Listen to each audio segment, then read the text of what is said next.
Edition. The show where faith, freedom, and the values that built this nation take center stage. Your good deeds and bad deeds. That's how we're going to judge you. Join host Jake Novak as he breaks down the stories that matter. We will be letting the public know regularly what we have found. American Sunrise Early Edition with your host, Jake Novak, starts now.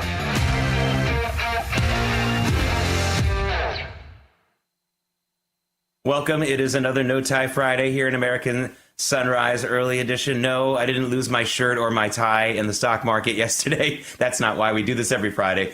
Also joining me right now, also without a tie, but again, he did not lose it in the market, is Dr. James Nuzzo. He is our American Sunrise Early Edition political and legal issues contributor. And James, listen, the Wall Street had its freak out yesterday. Looks like it's going to have a freak out to open again this morning. But you know what? When has it been that a 1 or a 2 day major sell-off on Wall Street really is something that we should change all of our policies for? We should really, cry about. Look, they are really almost near still their record highs. Love or hate this economic policy from Donald Trump. My opinion is we don't listen to Wall Street's freakouts after 1 or 2 days and change our policies. That's my opinion.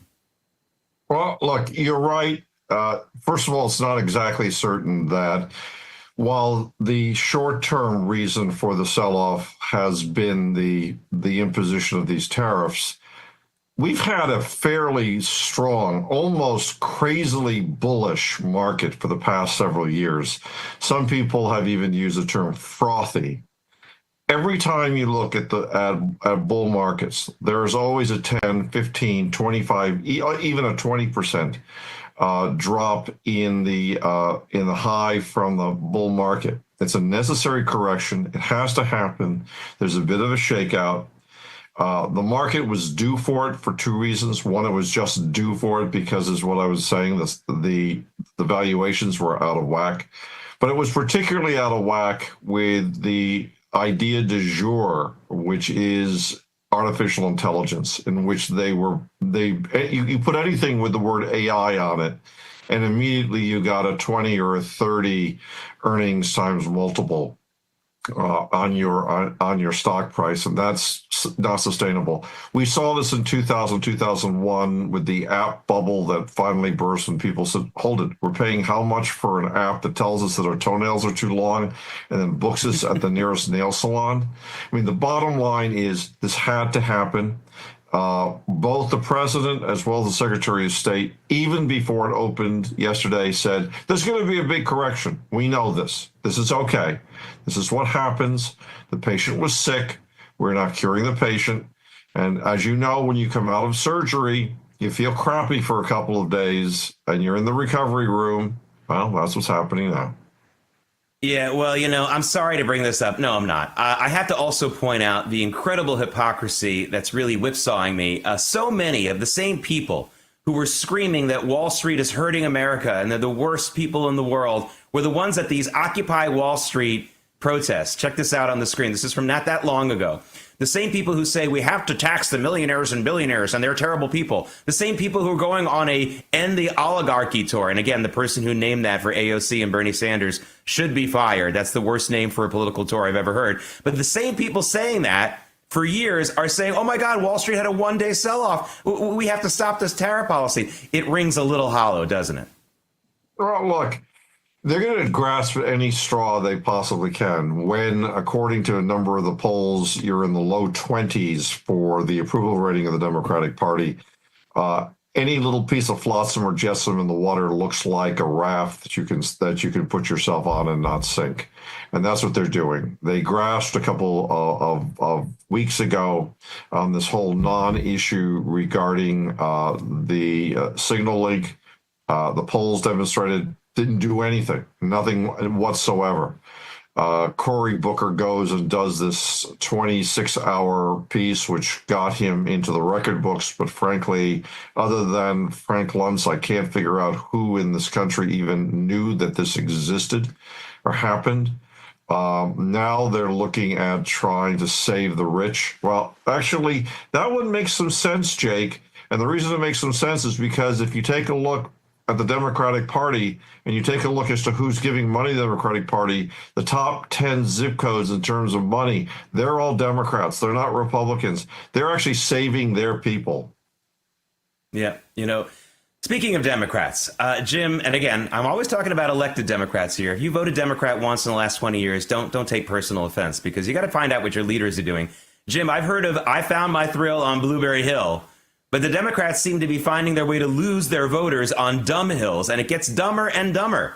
The latest one is let's sue to allow illegal aliens to vote hill. I think that's somewhere in Tacoma, because Chuck Schumer and Hakeem Jeffries really are suing President Trump to rescind his executive order barring illegals from voting. Jim, they just can't be making it this easy for Trump, can they?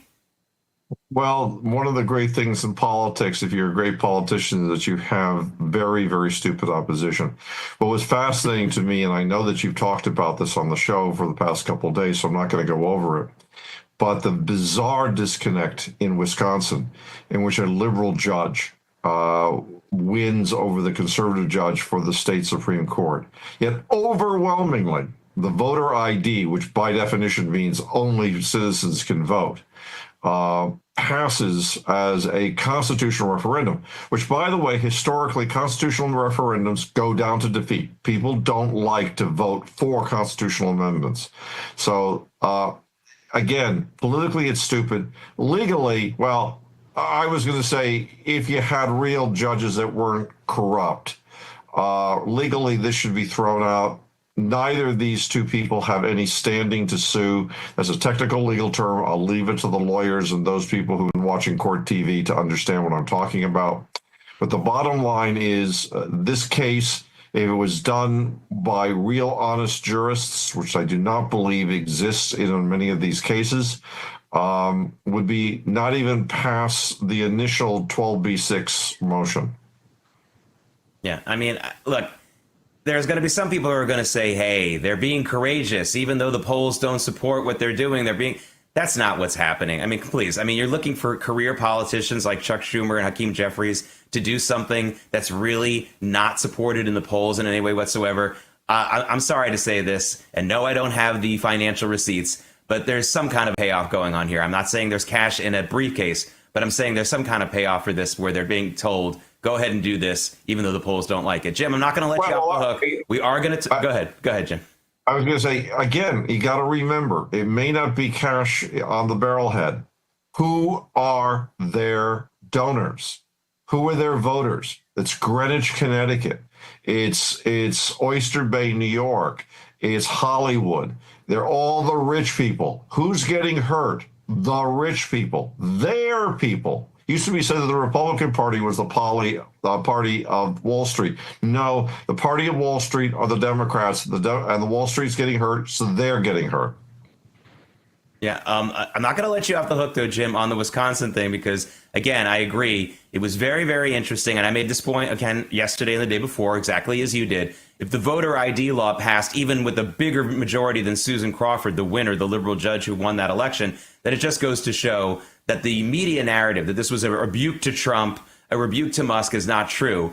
I've heard that Brad Schimmel was not really much of a charismatic candidate, and they didn't make it about the issues. Do you think that this had something else to do? I mean, are you in agreement? Do you think this had something to do with Trump? Because even the right-wing news media is saying this. They're saying, oh, Trump wasn't on the ballot, and so conservative voters didn't show up. I'm not really going with that either. I think the left and the right-wing media are both wrong. Well, if I can do the 1, 2, 3s. One is that we have traded high propensity voters who always show up, for a much larger group of low propensity voters. We just talked a second ago about how the Republicans have become the party of the working people and that the Democrats have become the party of the rich. Well, the rich always show up, the poor don't, particularly in off-year elections. So that's one. Second is the issues of putting on the ballot. It's an 80-10, 90-10, 80-20 sort of piece. You're exactly right. They're on the wrong side of the issue. But there's a third thing, and that is this is a state election for the Supreme Court judge. President Trump was very daft at being able to do a jujitsu on the abortion issue during the last election by saying, "Why are you talking to me? I'm running for the president of the United States. This necessarily ought to be an issue that goes to the states." He was right. But that means that Republican people need to figure out what their message is on abortion. If you take a look at some of the polling that's come out after the election, a very, very large percentage of the voters who voted for now Justice Crawford of Wisconsin did so because they were afraid about restrictions that the Republicans were going to put on regarding abortion. The Republicans have got to figure out what their message is on abortion, or they're going to lose a lot of state races. They may not lose federal races, but they're not going to lose state races because the public is realizing, yeah, if the rubber meets the road in the states, then abortion becomes a very legitimate thing for politicians to talk about at the state level. Yeah, the RNC and the Trump administration need to convene a little committee on changing their messaging about this. I've got some ideas. One of them is, hey, abortion is actually a liberation for CAD men, but we'll talk about that another time. Dr. James Nuzzo, thanks for joining us. Have a great weekend. You too know, Jake. All right, coming up, did I tell you or did I not tell you that this Texas lottery rigging thing was a hot story? Well, you'll be on my bandwagon when you find out the latest development in this story, and it's a doozy. And I think the left and the right-wing media has it all wrong when they take what a new book says about Barack Obama and Kamala Harris for granted. I think this is a pro-Obama propaganda made to look like a tell-all book. American Sunrise Early Edition. We'll be right back.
Ah, yes, my ancestral homes are the hills of Tennessee. No, I'm just kidding. I was born in Oklahoma, but that is a nice shot. Little misty morning there in Tennessee. Welcome back to American Sunrise Early Edition. A special welcome to those of you watching and commenting on the Getter and Rumble chat. We have no passive viewers on this program. Those are the old programs that just want you to sit there and get brainwashed. All right, this program was the first national television news show to tell you about the big lottery rigging scandal in Texas. It's still probably the only show telling you that it is a very big national story because this is happening everywhere. I'm almost sure of it. Well, it turns out I'm not crazy. This story is getting hotter because some of the people likely responsible for this mess are acting really guilty. The longtime director of the Texas State Lottery, a guy named Gary Grief, I mean, you can't make that up. He's missing. And sources tell a Texas news site that he may have fled to Mexico. Now, to remind you of what this rigging scandal is all about, you've always been able, theoretically, to rig and win a lottery if you could buy tickets for all 12 or 11 million combinations of the numbers. The problem was there never was the technology to do that. You couldn't buy 12 million tickets with 12 million different numbers in 2 days. But when those lottery apps started to come into play, like Jackpocket, where you can buy a ticket online, and when you basically work in collusion, maybe with the Texas State Lottery guy who allows one store that sells 3 sodas every day to have 1,500 lottery machines, it's possible.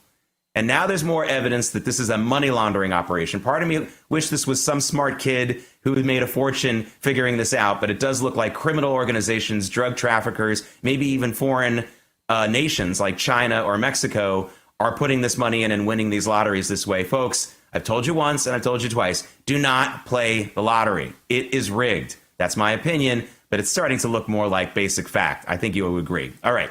A new book claims that former President Barack Obama was dragged kicking and screaming into supporting Kamala Harris for president last year. I'm calling BS. The book's called Fight: Inside the Wildest Battle for the White House. It's a book by NBC reporter Jonathan Allen and The Hill reporter Amy Parness. They say that Barack Obama wanted a national primary. They say that he didn't want to support Kamala Harris, that he was smarter all along. He knew better. Oh, come on.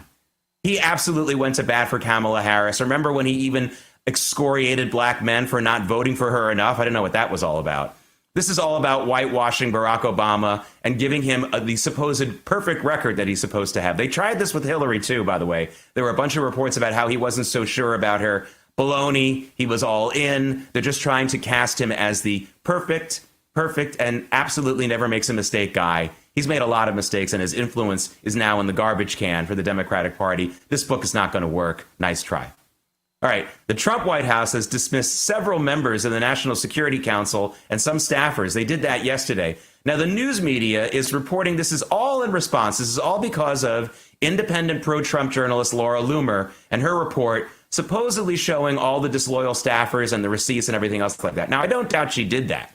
But remember, this is in the wake of the Signal Chat controversy. Somebody had to go over this. And now conveniently, actually, the news media is playing right into the Trump administration's hands. They're going to blame this all on Laura Loomer and forget about the issue altogether. This is what Laura Loomer told Steve Crowder about it, though. Check this out. I just think that there needs to be more appreciation demonstrated to Trump loyalists because unfortunately, we do see a lot of gatekeeping in the GOP. And the thing that I harped on the most during the campaign season was, the importance of vetting. We need to vet people so that we don't have the same nightmare that we saw happen in the first administration, where people who were disloyal to President Trump curry favor once the election's over after, shit talking him the entire election season. And then they just get to go, oh, you know what? I'm going to sneak in and I'm going to reap all the benefits and the glory and the praise of getting a White House job. Sure. I thought that we were keeping a binder full of receipts. I don't know if some of the people on the campaign meant it when they said they were keeping the receipts, but I meant it. Yeah. I literally have a binder of receipts, and I know who's loyal and I know who is disloyal. Hey, I haven't seen Loomer's evidence myself personally, but again, I don't think that she's the reason, at least not on her own, for those firings. I think this was happening anyway, and the White House is probably pretty happy that people are looking at her about this as opposed to Mike Waltz and things like that. So that's my take, and you can attack me on Getter and Rumble if you don't agree. All right. Hey, guess what? Murderous terrorists also don't tell the truth. I know. What's the world coming to? But seriously, Hamas has quietly edited the casualty figures it has been reporting in its war with Israel. Now it says that at least 72% of the dead were combat-aged men. In other words, they were Hamas fighters. Now, this is not something. Here's my question. Who's going to tell the radicals on campus, the misguided Ivy League students, protesters, being led, by the way, by actual Hamas members on campus? We know this now. Who's going to tell them that they've been committing civil rights violations and other crimes on campus when there is no genocide? When you're fighting a war in a very highly populated area, and even the terrorists say that 72% of the dead are the Hamas fighters, it's probably a lot more than that, but that means there's no genocide. These people never understood what genocide meant in the first place. I really hope that they would take a vocabulary test. Can they all now just go back to being nerds, who pretend to be big liberals while they kill themselves to get a job at Goldman Sachs or McKinsey, because that's who these people are. This is really incredible. I would really need, but there's just nothing that's going to be able to retract their bad behavior. All right, coming up. Okay. Just how bad did the U.S. automakers get nailed in the stock market yesterday over tariffs? I'll have the exact numbers for you. Let's read it and weep. And wait, there is a silver lining to all of this, by the way. Mortgage rates are finally taking a real tumble. There's actually some other silver linings, too. So forget that new car and get a house instead. American Sunrise Early Edition. We'll be right back.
That's a live shot of Stony Brook, New York. That's not too far from me.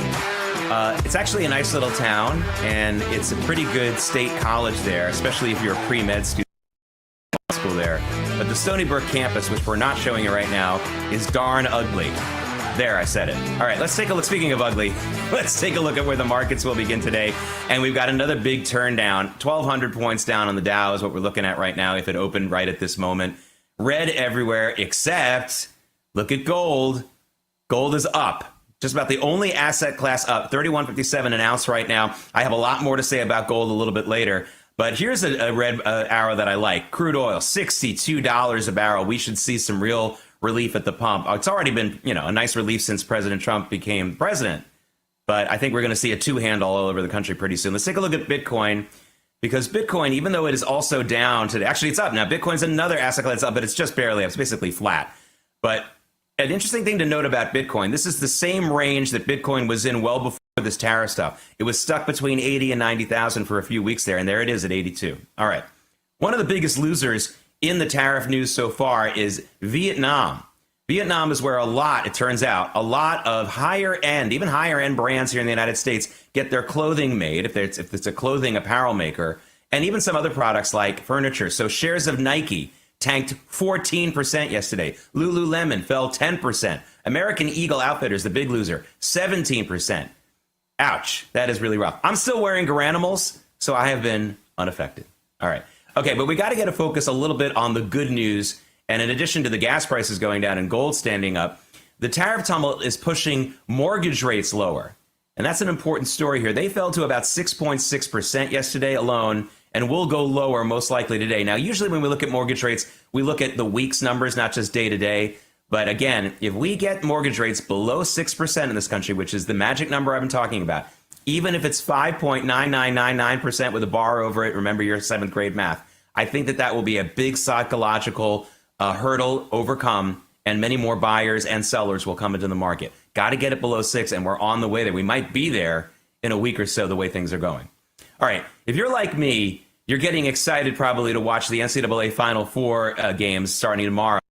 But if you're wondering why the top teams like Duke did even better than usual for this tournament, especially this year, the answer is, of course, money. You knew that already. Big-time boosters for the school's hoops program at Duke have made sure that Duke lured the highest-ranked recruits all over the country with all kinds of things like image and likeness deals. They call them NILs. They have to have a lot of money for that. A lot of people put their own businesses up as a way to lure these kids in. But as a new Wall Street Journal report shows, and this is kind of interesting, good luck finding out who actually gave the money and how much of it there is. There's a tremendous amount of privacy privileges people who give this kind of money to these schools and to the athletes have. Now, I don't think that's going to last. At some point, someone's going to say we have to have some sunshine laws on this.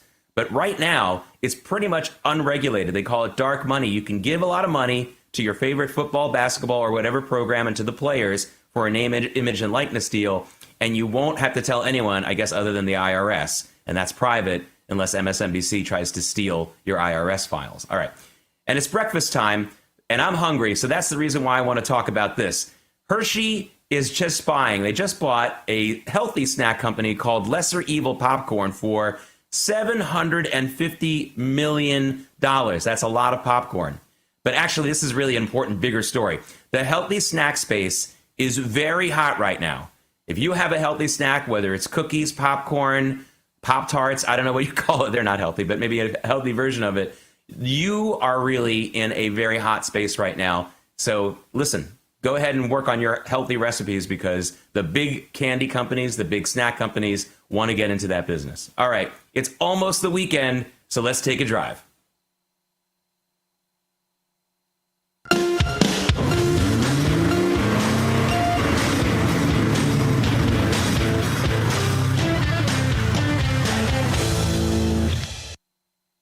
All right, I'm all about giving you the hard truth on this program. So just how bad was the tariff freak-out sell-off on Wall Street yesterday for the big Detroit automakers? Here are the numbers. Ford shares lost 6% yesterday. General Motors, GM, fell 4%. And Chrysler, Jeep, and Dodge parents, Stellantis, you knew they were going to get the shortest end of the stick. They always do. Their shares fell 9%. And of course, the big foreign automakers like Toyota and Honda fell around the same number, not 9%, but more like the 4 and 5%. There are no winners yet in this on the markets, unless of course you're short selling. Which, boy, if you're the kind of person who likes to short sell the market, in other words, bet against stocks, I don't know why you weren't betting against the automakers for the last few weeks. You're making a lot of money. Please take me out to lunch. All right, but hold up. Some consumers may be the winners right now in this. Ford is now offering employee pricing to all customers. Now, this is in response to the tariffs. Now, what that means is whatever the tariffs have added to the price of a new Ford, you'll basically be able to get that negated by the employee pricing. So you won't be getting the Ford for cheaper than you did last week, but you will be able to avoid the price hikes that some of the other automakers are enduring right now and other people who buy their cars. So Ford buyers, there's a Ford you've always wanted to buy. This might be the time because it's going to get worse. All right. Those companies are getting creative. Now, if tariffs have you thinking about holding on to your current vehicle a little bit longer because you're not going to buy a new car, maybe you want to check out how older cars are holding their value. A new study by a group called IC Cars, like I See Dead People, IC Cars, says that after 5 years, the Porsche 911 holds 81% of its value. That's amazing. That's number one on the list, obviously. Second is another Porsche, the 718 Cayman, with 79% value retention. Now, it's not all fancy cars. The Toyota Tacoma truck is third with 74% retention. The Chevy Corvette, getting back to fancy cars, it's fourth at 73%. Again, not all fancy cars. The Honda Civic is fifth on this list with 72% value retention. So everyone, listen, buy wisely. It may be a while before you're in the market buying a new car until these tariffs shake out. I don't think they're going to last forever, however, so maybe by the end, you'll be able to get back to shopping. All right, you know I'm a sucker for a good news story about those guys at Nissan. As Nissan fights to stay alive after Honda rejected it, and it's singing I Will Survive. Honda is not buying Nissan again, still not happening. but I love how Nissan is trying to survive. Well, here's some good news for them. It's also fun news, too. The Nissan Z sports car line is having a great year. I mean, they're having a really great year. So far, it is outselling its arch rival Toyota Supermodel by a big margin. Now, Nissan moved 2,154 units of the Z sports car in the first 3 months of this year. That's compared to just 671 sales during the same period last year. That is a big jump. And it also easily outpaced Toyota's GR Supra, which managed just 421 sales in the same window. Good on you, Nissan. You just keep pumping out those good cars. If you have a Nissan Z, though, they get stolen a lot. Make sure you park it in a safe place. All right. Tariff wars, recession fears, and stubborn inflation. No wonder gold has been routinely hitting all-time highs. In volatile markets like right now, don't sit on the sidelines with your head in the sand. Take control and safeguard your savings. That's why so many Americans today are turning to Birch Gold Group. They've helped tens of thousands convert an existing IRA or 401k into an IRA in physical gold. Is it time for you to hedge against inflation and economic instability with gold? To learn how to own physical gold in a tax-sheltered account, text America to 989-898. Birch Gold will then send you a free, no-obligation info kit. Again, text America to the number 989-898 with an A+ rating from the Better Business Bureau and countless 5-star reviews. I trust Birch Gold to help me protect my savings with gold, and you can too. It took us decades to get into the tangled mess they're trying to unpack now. How long will it take for you to get out of it? And at what cost? Text America to 989-898 today. All right. Coming up, we know Wall Street hates the Trump tariffs, but what about Main Street? The man I think is America's best expert on what the voters want and think is about to join us here on American Sunrise Early Edition, and we'll be right back.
It's Friday, April 4th. Here are some of this morning's top stories. A giant whine from Wall Street as big investors send stocks cascading lower in response to the Trump tariffs. And the Dow suffered, by the way, its biggest one-day loss in almost 5 years. It looks like the sell-off will continue today, but will it continue for the weeks to come?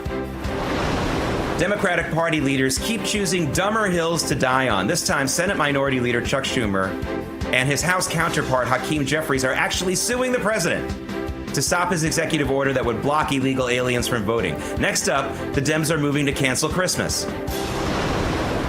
Hamas admits it inflated and lied about the death toll in its war with Israel. It turns out at least 72% of all who died in Gaza were combat-age Hamas fighters. Boy, you just can't find an honest terrorist nowadays, can you? And just a few weeks after a massive lottery rigging scandal came to light in Texas, the guy who ran the Lone Star State's lotteries for 14 years suddenly goes missing. I told you this was going to be a hot story, and oh, please stop playing the lotteries. American Sunrise Early Edition continues now.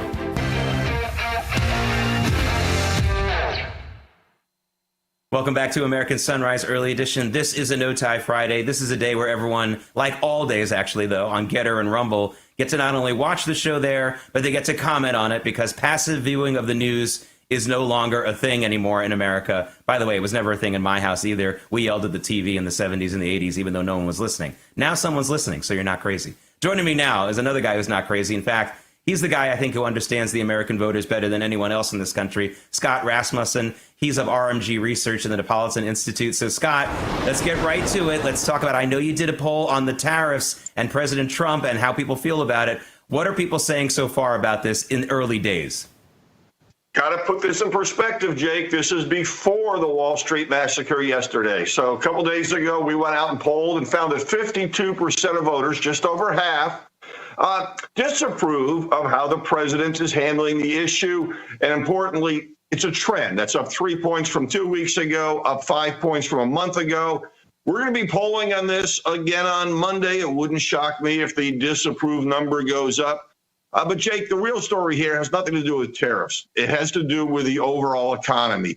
Voters really at this point don't have a separate opinion of tariffs.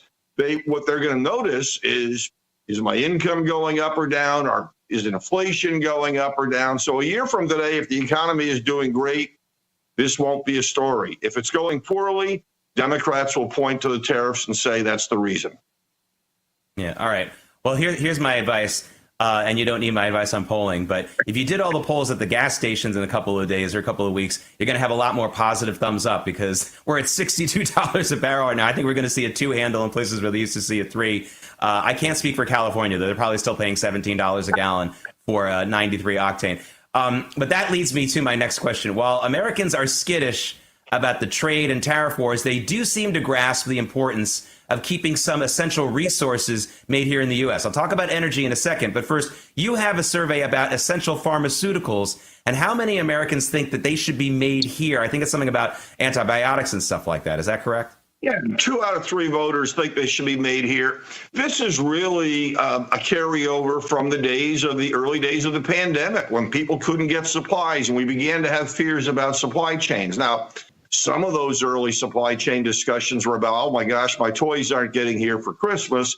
But a lot of them were beginning to make Americans feel uncomfortable about relying on supply chains from China and other places that are not our allies. Let's put it mildly. Yeah, I mean, I think that if you ask people, again, even the biggest libertarians, if you ask them about protectionism, they'll say it's always wrong. But, can you really rely in a world where there's still competing interests, competing political interests? Can you rely on a foreign country, whether it's China or Russia, for energy, for essentially, something like antibiotics? And I think President Trump mentioned that the other day, that we don't make enough of them here to supply our own public. It doesn't seem right. So I do want to get to energy right now, because apparently this does extend to energy, especially when you ask the voters about their priorities when it comes to powering the country. So tell us about those results. Yeah, voters, 57% of them say it's more important to have energy independence, to make sure that we are able to supply our own needs, than it is to fight climate change. 39% have the opposite view. Republicans overwhelmingly say energy independence is more important. Democrats tend to lean the other direction, but still a third of all Democrats do say that we need to fight, we need energy independence more. And Jake, this is not a shock. For years, support for fighting climate change has been a mile wide and an inch deep. Voters say, yeah, we should do it. And then when you ask, how much are you willing to pay to make that happen? Well, about half of all voters say nothing. Another 25 or 30% say maybe a couple of bucks a month. There is no real appetite for it. 7 out of 10 voters have consistently told us that guaranteeing people clean air and water is more important than fighting climate change. This goes right to a core issue again, that with something like climate change, there's virtue signaling. Oh, yes, I want to fight it. But when you begin to make choices clear to voters, whether it's energy prices, energy reliability, or any other concerns, they say everything else is more important. Yeah, I mean, I think the best metaphor for this, and this actually did happen to me in my life, is when sometimes you're taking a shower and you have someone who really is being very meticulous about having clean towels, and they remove the towels from the bathroom while you're still in the shower. That's okay to do, but you got to replace them with a new with a new towel. You know, I showed video yesterday on this program, Scott, of a major coal plant in Homer, Pennsylvania, being imploded. And an AI processing center is being put in its place. And my first thought was, oh my God, you've taken away an energy producer like a coal plant and replaced it with the biggest energy sucking entity in the world right now, which is AI. But then, of course, here's the video. Thank you, control room. You guys are on the ball here. So there's a video of this, those towers falling. This looks like the scene in the second Lord of the Rings movie. But anyway, I found out that there is a natural gas plant being put up right next to it. And of course, natural gas is 50% cleaner than coal. I mean, as long as we do this now, a lot of these AI companies or people investing in AI are actually investing in mini nuclear reactors, which I'm also in favor of. But that takes time, and you know that's going to bring out a bunch of scared protesters. This is the way to do it. You can't just take the towel away from me when I'm still in the shower without replacing it. I don't know if that's, you know, to me, I wonder if people are skittish about that when you talk about that in the polling.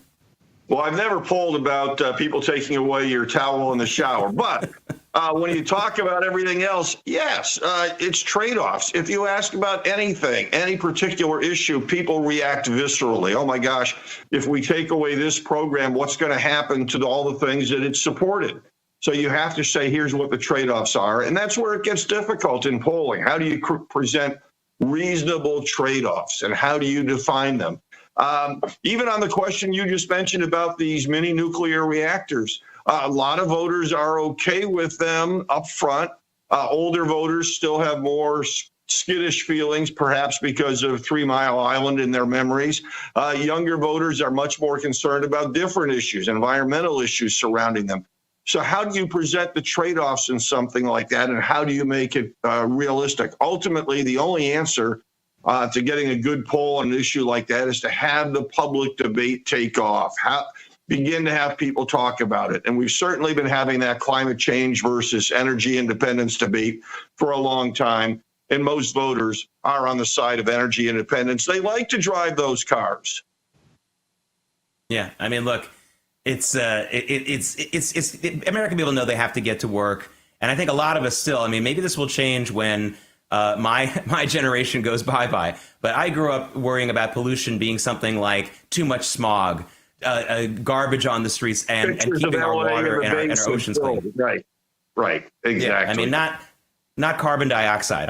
It's hard for me to think of carbon dioxide as an actual pollutant, and I think that's where they pushed it too far. All right, Scott, speaking of cars, you came out with what I think is kind of a scary number just recently when it comes to how many Democrats feel that it's okay to commit, I guess, vandalism. This is the story about these fires on setting fires to Tesla.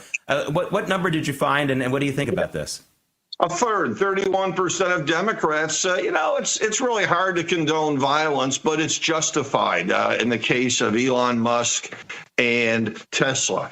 And that's really bizarre to me. I don't have any problem with people standing out and holding signs saying Elon Musk is a bad guy or whatever they want to say about him. And I don't even have a problem with them, if you hate Elon Musk, selling your Tesla. That's going to create a good buying opportunity for somebody else. But when you go into the violence realm, the fact that a third of Democrats say it's okay gives you a real sense of just how divided we are as a country. You know, Jake, one of the polls that I've done in recent weeks showed that fewer than half of Democrats believe that most Republicans love their country. Fewer than half of Republicans believe that most Democrats love their country. And that's where you begin to get into these attitudes that, hey, it's all right to go and vandalize a Tesla or a Tesla dealership. Now, for clarity, these are people who are talking about just regular Republican or Democrat voters, or are you asking them about Republicans or Democrats that are elected, in government? The polling I just did was asking about Democratic voters versus Republican voters. Democratic voters don't believe Americans love most Democratic voters don't believe most Republicans love their country. They don't think most Republicans believe in America's founding ideals. Republicans say the same about Democrats. Now, of course, you do get James Carville said he doesn't think Donald Trump believes in America's founding ideals or loves America. And turns out a lot of Democratic voters agree with him. But it is a mutual disdain and contempt. We've reached a point, this is unbelievable for somebody who grew up and remembers the civil rights era. We've reached a point where people would rather live in a politically pure neighborhood, a neighborhood where all of the people are from your political party, than would rather live in a community where everybody is the same race as you are. People would prefer a mixed race neighborhood over a mixed political neighborhood. That is really heartbreaking to me because, again, just for clarity, when I go off on the Democrats on this program, I'm talking about the elected leader Democrats. Democrat voters don't necessarily bother me. You disappoint me, but you don't bother me. Scott Rasmussen from RMG Research and the Neapolitan Institute, thanks so much for joining us. Have a great weekend. Always great to have you on. Good to see you, Jake. All right. Coming up, to tell the truth, they lied a little. Actually, Hamas lied a lot. And now even the terrorist group is closer to owning up to the truth about the inflated casualty and death figures it's been feeding the gullible legacy news media for a very long time. David Brody and I will discuss how the media should have responded to this a long time ago. And that's next.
Welcome back to American Sunrise Early Edition. I'm Jake Novak. This is No Tie Friday. David Brody continues to not cooperate with No Tie Friday. However, I did get him to drop the top hat, coat, and tails. So we're getting somewhere. Soon we will get him to be at least somewhat informal.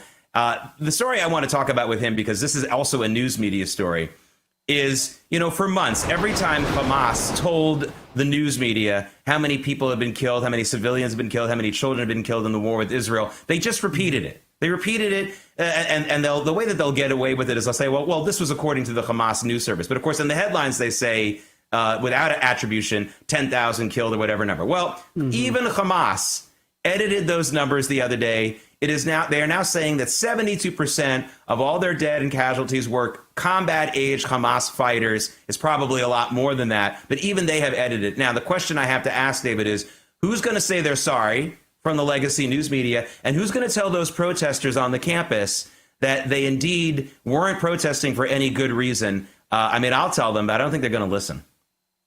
Nobody and nobody, Jake. That's the short answer. Can we get a breaking news graphic to say that this just in, Hamas is lying? Actually, let's drop the breaking news graphic. We don't need that because they do it all the time. Look, Jake, here's the thing. Okay, don't you hate the stories where it says the Gaza Health Ministry today said, how about this? The Gaza Health Ministry, comma, run by Hamas, comma, and then just go on and explain all of the problems with the Gaza Health Ministry. But of course, they don't do that. And the UN buys it hook, line, and sinker on purpose, of course. They're all together on this. So that's what's going on. Look, A, they're run by Hamas. B, the way the Gaza Health Ministry calculates these totals to begin with don't identify anybody by name, anybody by age, anything like that at all. They just kind of generically put some figures up there.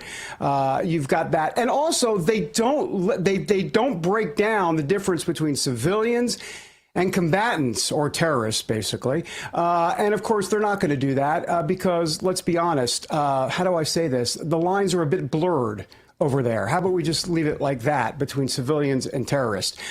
So you put it all together, and of course they're fudging the figures. They've always been fudging the figures, and the UN buys it. We know why the UN buys it, and you put it all together. The legacy media buys into what the UN is doing and what Hamas is doing, and it's all, in essence, kind of goes back to globalist ties, and we can just go on and on. Oh my gosh. See, it's Friday. I should not wear a tie anymore, I've decided, on Friday, because I need to be a little bit more casual because I'm getting more uptight about this story, Jake, and about the fact that I'm wearing a tie. It's too much, Jake. It's too much. You've caught me. See, my whole plan is to get that vein in your neck going so much that you want to take the tie off. This is my whole plan. That's what you've discovered it.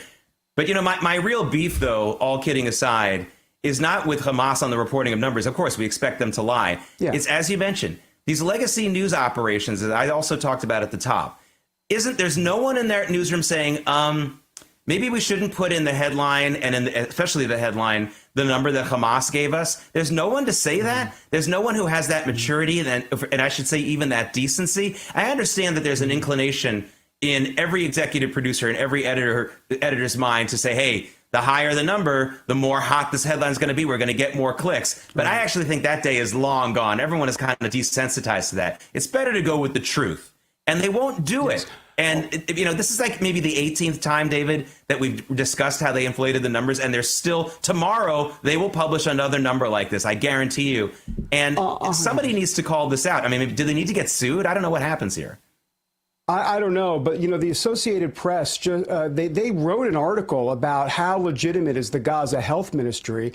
And so then they go through all of this, and then they come to the conclusion that the Gaza Health Ministry's numbers are, wait for it, Jake, the same as the UN numbers, pretty much, give or take. So therefore, it must all be kosher. Really? That's your standard?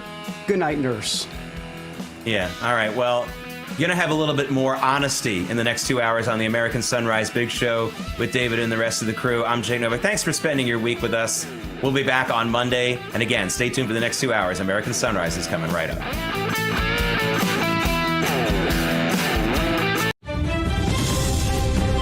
American Sunrise is a great way to start your morning. Join us Monday through Friday from 8 to 10 a.m. Eastern Time. We've got the news of the day and some compelling interviews that you don't want to miss. Here's what you missed from yesterday.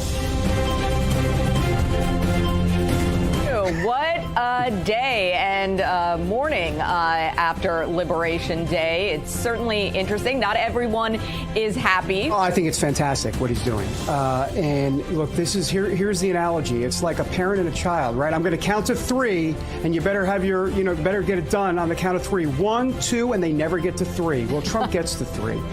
he got to 3. Boy, he got to 3 pretty quickly, too.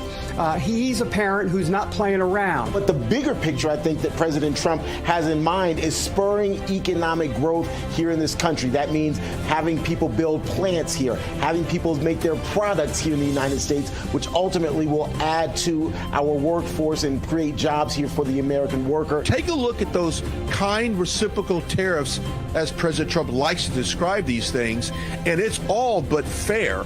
When you look at China, which was a third world country not too long ago, they're charging us a 67% tariff. And of course, we're doing a very kind reciprocal tariff at 34%. Many countries on here that we have defended their borders, defended their freedoms, only to return to hit us with these high tariffs.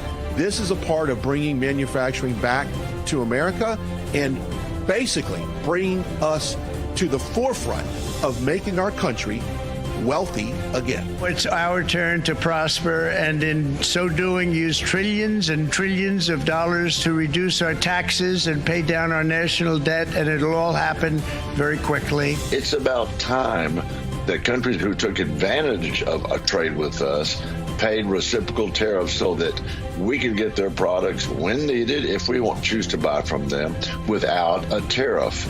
The playing field has been unlevel for way too long. The person that called me at the White House said the president wants to know if he can bring 20 UAW members to Washington, D.C. next Wednesday for his tariff announcement. And I said, wow. We support Donald Trump's policies on tariffs 100%. Co-hosts of Law and Border, Ben Berklom and Oscar L. Blue Ramirez, are currently on another trip south of the border in Mexico. And here is what they found. You've got this, and this is what you see everywhere you go where you've got the cartel in operation, these shrines to Santa Muerte. Basically, they pray to the devil. They put their candles out here. Everywhere you go where the cartel is active, you find those shrines. And it just shows you the level of evil that we're up against.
Ahead on American Sunrise, you're fired. Several senior National Security Council officials get the boot.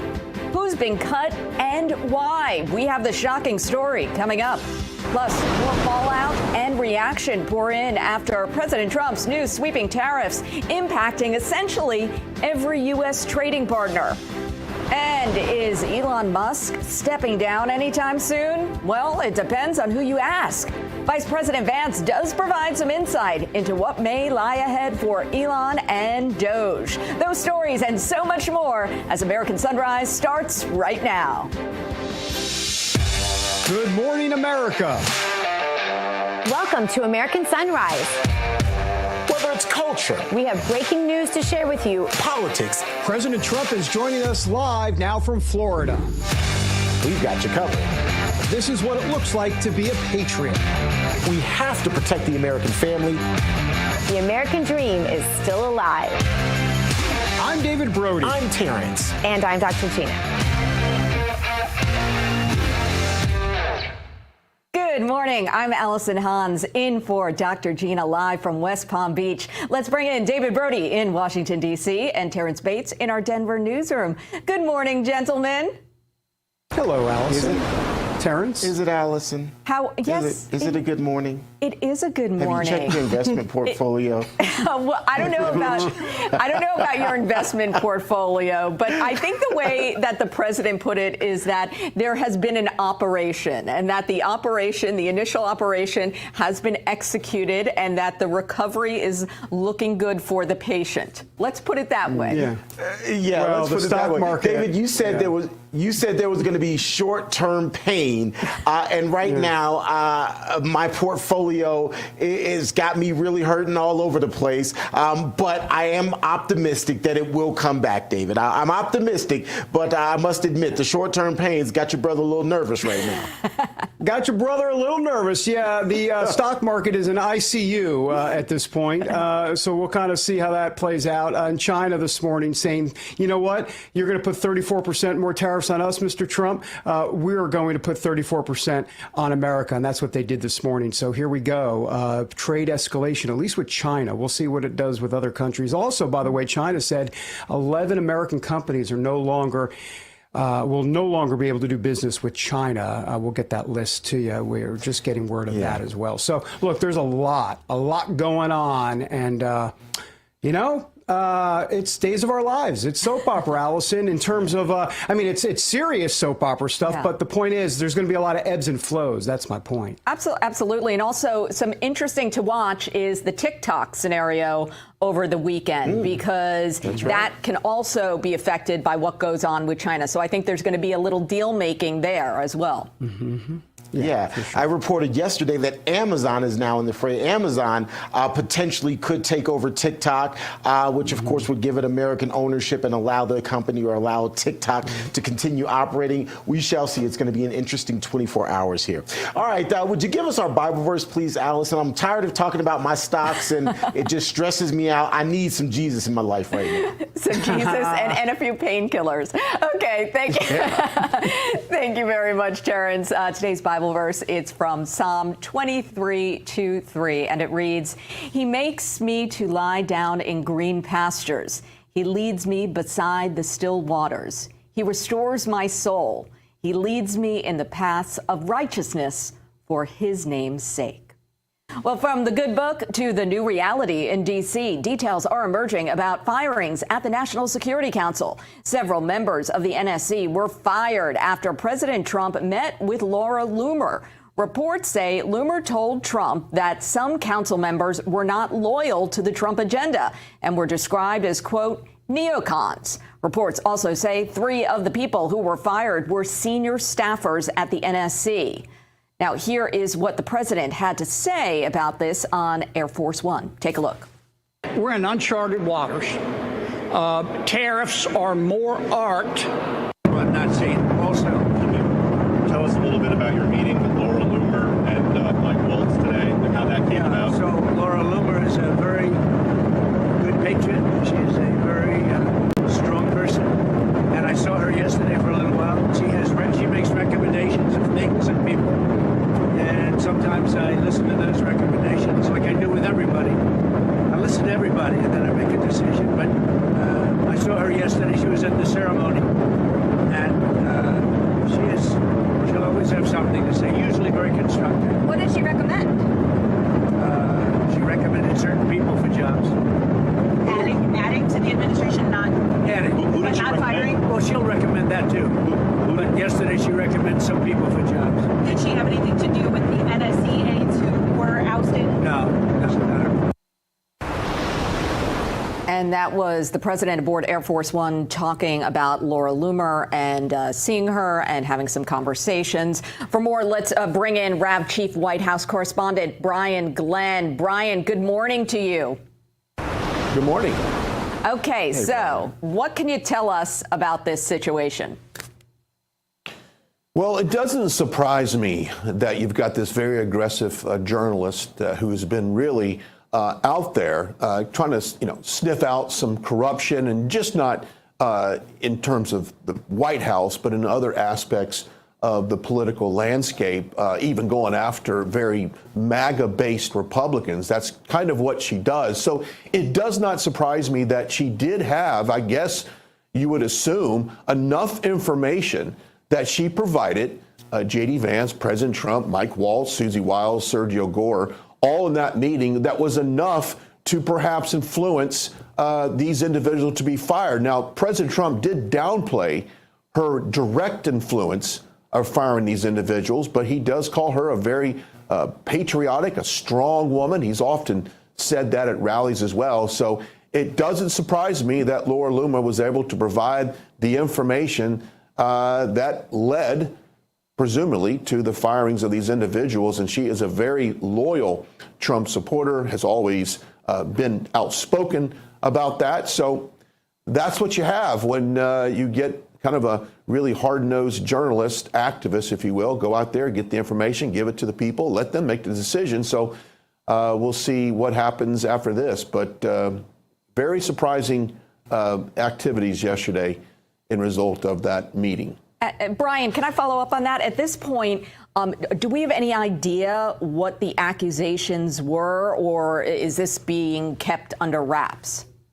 It's being kept tight, but as we know, things get leaked into the news. So I would only expect in the coming weeks, perhaps we'll get a snippet of why some of that, what that information was that Loomer perhaps provided to the team to support her not demanding, but suggestions that they be fired. So perhaps that will get leaked out. But right now, we don't know. Brian, any other time, this story would take over the news cycle. Not the case, because it is ceding to the tariff issue. President Trump's tariffs, of course, still making headlines around the world right now. Listen to Louisiana Senator John Kennedy's take on the issue. We're in uncharted waters. Tariffs are more art, in my opinion, than science. Tariffs are like whiskey. A little whiskey under the right circumstances can be refreshing. Too much whiskey under the wrong circumstances, and you end up drunk as a goat. We just don't know right now, but we'll know within the next 6 months. If it works, let's take a dozen. If it doesn't work, the president's going to have to recalibrate. Doesn't get more folksy than that. Drunk as a goat. Only in Louisiana. Only in Louisiana. Brian, in the meantime, before I get your response to this, just want to also point out that Ford Motor Company is now offering employee pricing on most of its cars between now and June 2nd. All of this in order to try to help ease the tariff pain on the American consumer. What's the latest on these tariffs? Is the White House reacting, or is the White House just saying, we put our plan out there and we're just going to let it breathe a little bit? I think most other people are probably stressing. Yeah. Is the White House as well? No, I don't think they're stressing at all. Matter of fact, they keep saying trust Trump is what they are, keep the messaging is. And by the way, Senator Kennedy is a walking soundbite if you follow him any amount of time. He is awesome. Now, in terms of what Ford is doing, they have typically done this in the past. When we had a little bit of financial crisis years ago, they rolled out the employee Ford financing. I will say this. I talked to an automotive group in California yesterday to kind of get the pulse of what's going on in the market. They had one of their biggest March ever. The last week of March was huge. Now, I will say this. If you go to an auto lot right now, new cars, if it's a foreign, the tariff has not been applied to those cars. So if there's a car sitting on the lot right now, that is not affected by the tariffs. It's any car coming in to this country is effective. So if a vehicle was, let's just brought in from Germany or the UK somewhere, and sitting on a lot somewhere before it gets shipped to the dealership. That did not have a tariff on it. So you do have some time if you're going to buy an imported vehicle. You do have some time before those tariffs are applied to those cars. But Ford, very smart move. I encourage all automakers right now to come out with this aggressive financing programs, special discounts to get things moving. But we're going to have a tough time. There's no doubt. My Uber driver this morning was complaining about the stock market, and I asked him, do you plan on taking money out in the next 6 to 12 months? Well, no, then don't worry about it. Ride it out a little bit. Trust Trump. He will get this turned around. Trust the process and trust Trump. Right. Brian, finally, we got J.D. Vance, the vice president, weighing in on reports that Elon Musk will be leaving his post at Doge very soon. This is what he said. Have a look. And by the way, the work of Doge is not even close to done. The work of Elon is not even close to done. You look at all of the fraudulent grants that they found. You look at people who are 150 years old, who are fraudulently collecting Social Security payments. You see our Social Security system, 40% of the people who are calling in are actually committing fraud. That means the 60% who need their Social Security checks are waiting in line. Doge has got a lot of work to do. And yeah, that work's going to continue after Elon leaves, but fundamentally, Elon is going to remain a friend and an advisor of both me and the president, and he's done a lot of good things. People don't realize how vast and uncontrolled the bureaucracy was. We've started to chip away at it, but there's a lot of work to do. Brian, friend and advisor, it sounds like that's code for, he's going to officially leave his post soon once that 130 days as a special government employee runs out. It doesn't mean he's disappearing and never to be heard from again, Brian. No, I think he's going to be around this administration for a while in some capacity. Now, a source close to the Doge committee told me 2 days ago that they are working on a Doge dividend that they're trying to develop to be able to give back some of the savings that goes back to the taxpayers. Now, that is your money that was wasted, and they were able to save a good portion of that. So that will go back to the American taxpayers. That's maybe I'm bringing some breaking news here. I don't know. But a source close to the Doge committee told me that. So that's good news. So if Elon Musk is able to deliver some taxpayer money back to the Americans, let's say we do that right before Christmas, October, November, what a sweet present from Santa Elon there right before Christmas and giving us a nice push into the midterms next year and to leave a good taste in everybody's mouth about what we just went through. But hey, we'll see what happens. But I do see Elon Musk sticking around this administration.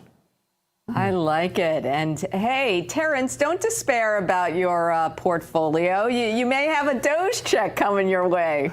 Yeah, Santa Elon is on the way. Like Senator Kennedy said, whiskey can be good for anything. So I'm all right now. I had a little sip. Oh, did I say that on TV? I didn't say that on TV. My bad. Thank you, Brian. Have a fabulous weekend. Have a good weekend. We'll see you back here on Monday. See ya. Coming up, we check out the hottest headlines from the Wrap Newsroom with T. Bates. And later, dozens of suspected Tren de Aragua members have been arrested in Texas. How can the left keep defending illegal immigration? We assess coming up on American Sunrise.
This news break is brought to you by AMAC, Association of Mature American Citizens.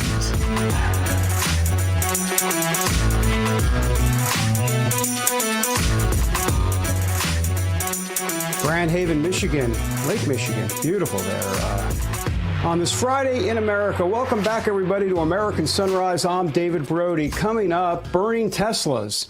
Liberals burning Teslas. So let me get this straight. Liberals love Teslas. Oh, wait, no, they don't, because Elon Musk now owns the company, and he's doing, or he not just owns the company, but he's actually taking control over at Doge. And so I'll tell you what, let's go ahead and burn some cars. Anyhow, we have an update on their mayhem in a moment. First, though, T. Bates standing by with the latest headlines from the Real America's Voice newsroom, sponsored by AMAC. The Association of Mature American Citizens is the conservative voice for Americans 50 and older. AMAC is fighting for the values that you hold dear. Join today. Together, we can right the course of America. U.S. stock markets are looking to bounce back today after what experts are calling a tariff-induced free fall on Thursday.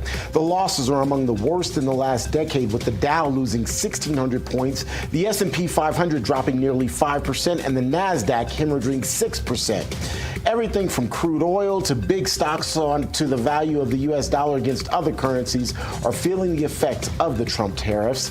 The White House isn't balking, though, with Vice President J.D. Vance saying Thursday's short-term pain will be temporary, as he predicts the stock market will ultimately boom because there will be reinvestment into the United States. And just a couple of hours ago, China announced 34% tariffs on all U.S. imports starting next week. That number matches the latest Trump tariffs against China. While many other of the U.S.'s other trade partners are weighing a response as well, Spain's prime minister saying, quote, "We're once again asking President Trump to reconsider, to sit down at the negotiating table with the European Union and also with the rest of the world." A number of members of President Trump's National Security Council are off the job this morning over concerns about their loyalty. The concerns were reportedly raised by journalist Laura Loomer during a meeting with President Trump at the White House. The Hill reports the Senior Director of Intelligence, the Senior Director of Legislative Affairs, and the Director of Technology and National Security are among the casualties following that meeting. Plus, the Washington Post reporting just this morning, the Director of the U.S. National Security Agency was fired on Thursday. Tim Haw is his name. He's also the head of U.S. Cyber Command. His deputy at the NSA was reportedly dismissed as well and reassigned to the Pentagon's Office of the Undersecretary of Defense for Intelligence. Former Trump-endorsed Senate candidate Dr. Mehmet Oz is now working for the president after being confirmed as the administrator of the Centers for Medicare and Medicaid Services. Dr. Oz, as he's known, will manage health insurance programs for about half the country. The 64-year-old is a trained surgeon and former TV pitchman. He was confirmed by a 53 to 45 vote margin. Dr. Oz will work under Robert F. Kennedy Jr.'s Department of Health and Human Services. The two are said to enjoy a very close relationship. Well, folks, we're going to take a quick break. When we come back, Israel is launching new security measures in and around Gaza. Could this lead to further escalation in fighting? We've got the details for you ahead. And next, more and more violence has been carried out against Teslas and Tesla owners. We're taking a closer look at who's potentially behind all of this. First, though, a quick look at this day in history.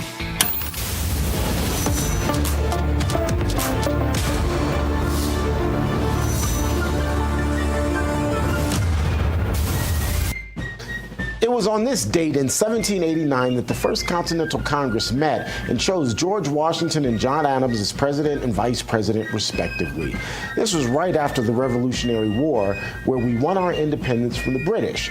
And from that point on, we have been the greatest country on earth. We're back in a moment.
Sunrise. We're looking at a live shot of Chicago a moment ago. Beautiful picture. Well, more and more suspected members of the Venezuelan gang Tren de Aragua are being arrested. Earlier this week, Texas officials say more than 40 people with suspected ties to the gang were apprehended in Hays County, Texas. That's near Austin. Officials say that they had been investigating these monsters for more than a year, and they just now received the warrant. They found drugs on some of the people taken into custody, and we are still awaiting final charges against them. This comes after the Trump administration designated Tren de Aragua as a terrorist organization, and flights carrying these suspected gang members have gone to El Salvador. For more, let's bring in former FBI special agent and retired Navy SEAL Jonathan Gilliam. Good morning, Jonathan. Good to be with you. Thanks for coming in. Well, the left makes the argument that Tren de Aragua is not invading America as foreign terrorists who have coordinated cells in the country that cooperate with one another and receive their marching orders from Venezuela. This is, I don't know, your thoughts.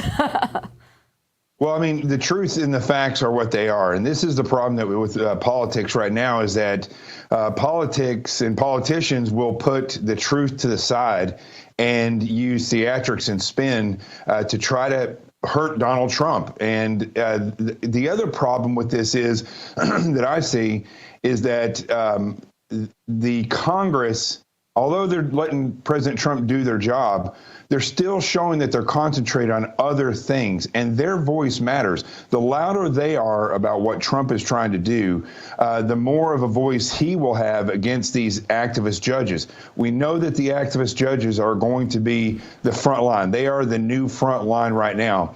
And I do not see Congress, and particularly the Republicans in Congress, I don't see them acting fast enough and aggressive enough. And that right now, I believe, is the biggest problem that we have, is that they have to get up to speed with President Trump if they want to change things. We only have 3 years and basically 6 months left to get this stuff done, and potentially less than 2 years, because we don't know what's going to happen in 2026.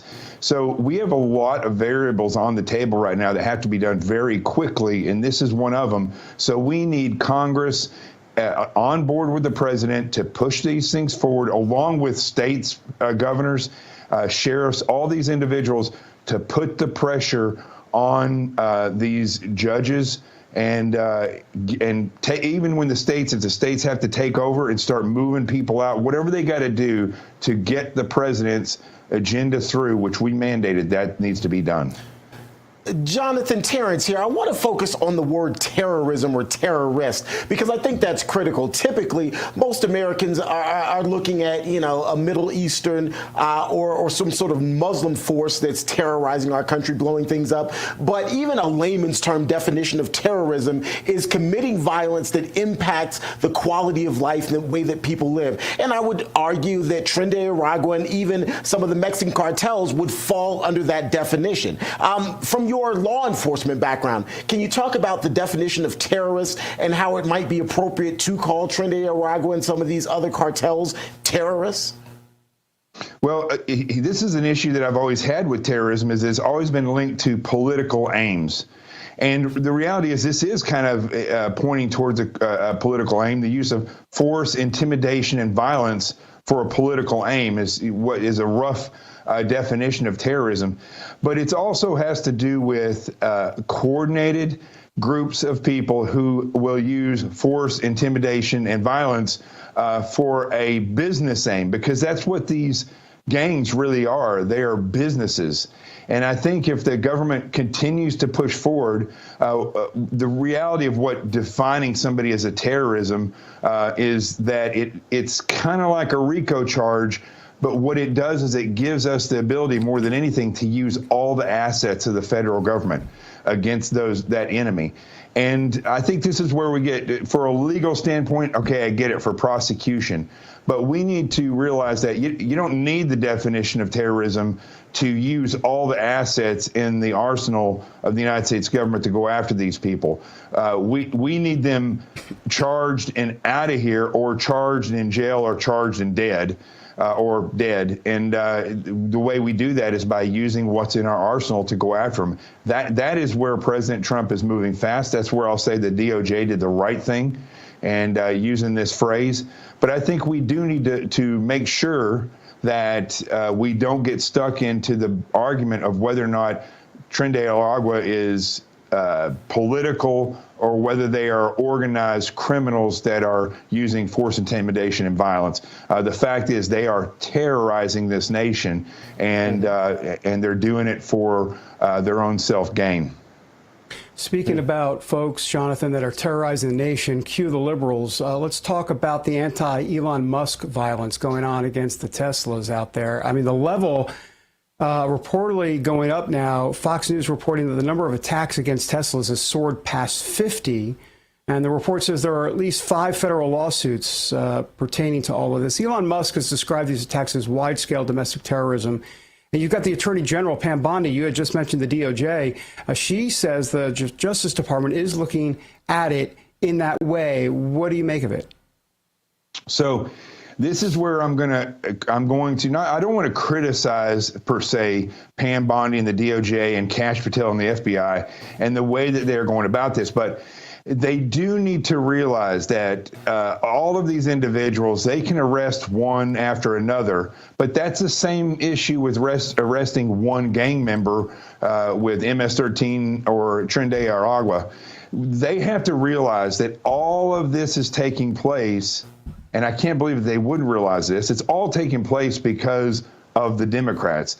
The left opened the border, allowed these people to come in. They start arresting them, and the left starts trying to block them from sending them out of the country. We have Teslas being set on fire, and it turns out, go figure, it's the left that's protesting and leftists that are setting these on fire. You look at Turning Point and the attacks they've had, that's come from leftists. That's terrorism as well, what they're doing.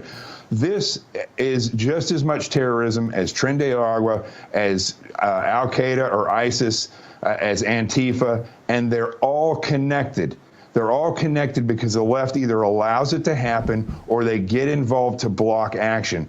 So I believe that the DOJ and the FBI need to start looking at these judges, and they need to start going after those judges and connecting them to this. They need to start going after these individuals and not just arrest them, but flip them and see who they are associated with, and start putting this together as a RICO case that looks at all the players and charges anyone involved for coordinating for that fire, for the next one, for the people that are coming across the border, anybody that's involved in this leftist movement, because when you look at the totality of the circumstances of what's happening in this nation right now, it's all caused because the left is either doing it or they are involved in blocking it. Jonathan, such a great point. RICO, I think that's where we have to look.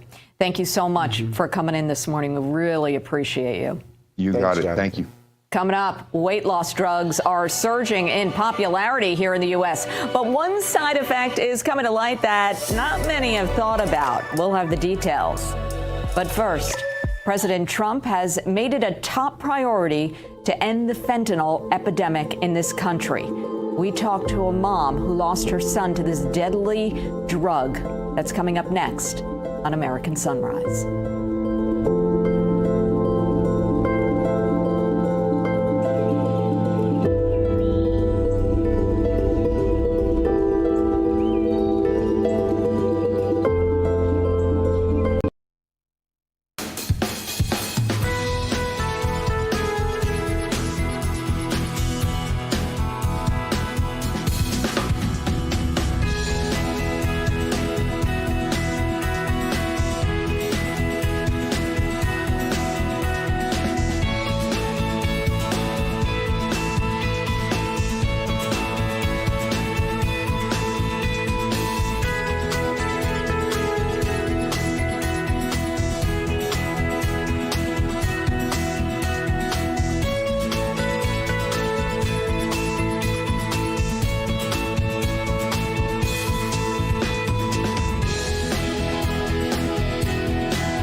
we're looking at a live picture of Atlanta, Georgia this morning. A little cloudy there. Hopefully it clears up early this morning. Well, welcome back to American Sunrise. I'm Allison Hans in for Dr. Gina. Thank you so much for joining us. Time now for today's health news, sponsored by the Wellness Company. Under the microscope today, weight loss and diabetes medications, Wegovy and Ozempic. A new study from the University of British Columbia shows that users of semaglutide medications like Ozempic and Wegovy are more likely to suffer from hair loss. Now, the study shows that the users of the semaglutide had a 50% higher chance to suffer hair loss. Researchers said they weren't surprised by this because of previous clinical trials and other anecdotal stories of hair loss. Hair growth and loss is also tied to stress levels, diet, and other factors like genetics. And people who lose more than 20% of their body weight have higher rates of hair loss than those that don't. Well, it is a new day in America and a new administration in Washington, D.C. There's a lot of excitement and optimism about the future. But the reality is there's a lot of work to do, especially when it comes to fixing our broken healthcare system. The truth is that the forces that are responsible for breaking our healthcare system aren't going to simply go away. The challenges our system faces won't disappear overnight, so now more than ever you need to be prepared. And that's where the Wellness Company comes in. Their doctors are medical professionals that you can trust, and their line of prescription medical kits are the gold standard when it comes to keeping you safe and healthy. Whether it's the medical emergency kit, the contagion kit, the first aid kit, or the travel kit, these prescription kits contain an assortment of life-saving medications and guidebooks to assist in the proper use of these medications.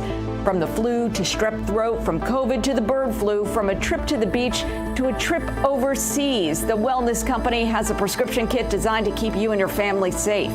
Make America healthy again starts at home. Do your part and protect the health of you and your family. Go to twc.health/RAV today and order. That's twc.health/RAV and use the promo code RAV to save 10%. Now let's toss it over to David. Allison, appreciate it.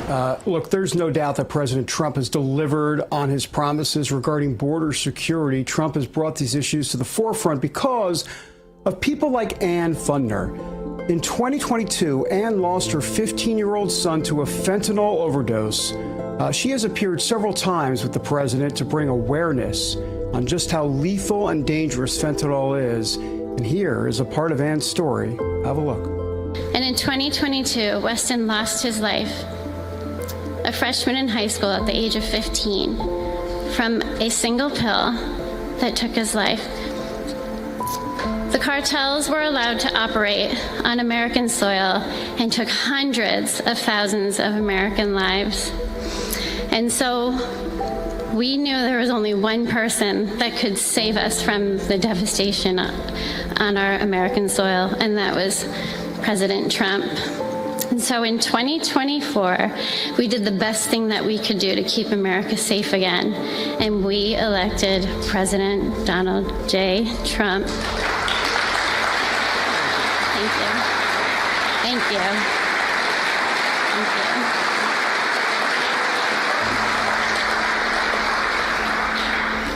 Thank you. And he's done everything that he has promised. We have a 98% decrease in border crossings. And he has labeled the terrorist cartels terrorist organizations. Such elegance and strength in the midst of tragedy and so much emotion. For more, Ann Fundner joins us now here live on American Sunrise. Ann, thank you so much for being here. Our condolences, obviously, to you. Our whole audience will be praying for you. I'd like you to tell us more about your son, your relationship with President Trump, and any initiatives that you're working on to end this fentanyl epidemic in this country. Good morning to you. Good morning, and thank you so much for having me. My son was everything that, as a mother, that you would dream of. First time you look into those beautiful eyes when you are holding your baby, you fall in love, and it's a love that you've never known. And So you do everything you can to raise them with the best things that you can provide for them. You want the brightest future for them. And you do everything you can to make sure that they're going to be happy and successful. And he was everything, biggest heart in the world, beautiful, really thought, so much about other people, put other people, in front of them. If they wanted, if they were cold, he'd give them his shirt. And he just was a very incredible, compassionate kid. I've appreciated the opportunity that has been given to me by President Trump, because it helps me to get the word out, to get the advocacy of fighting against this epidemic that really spiraled during the last administration.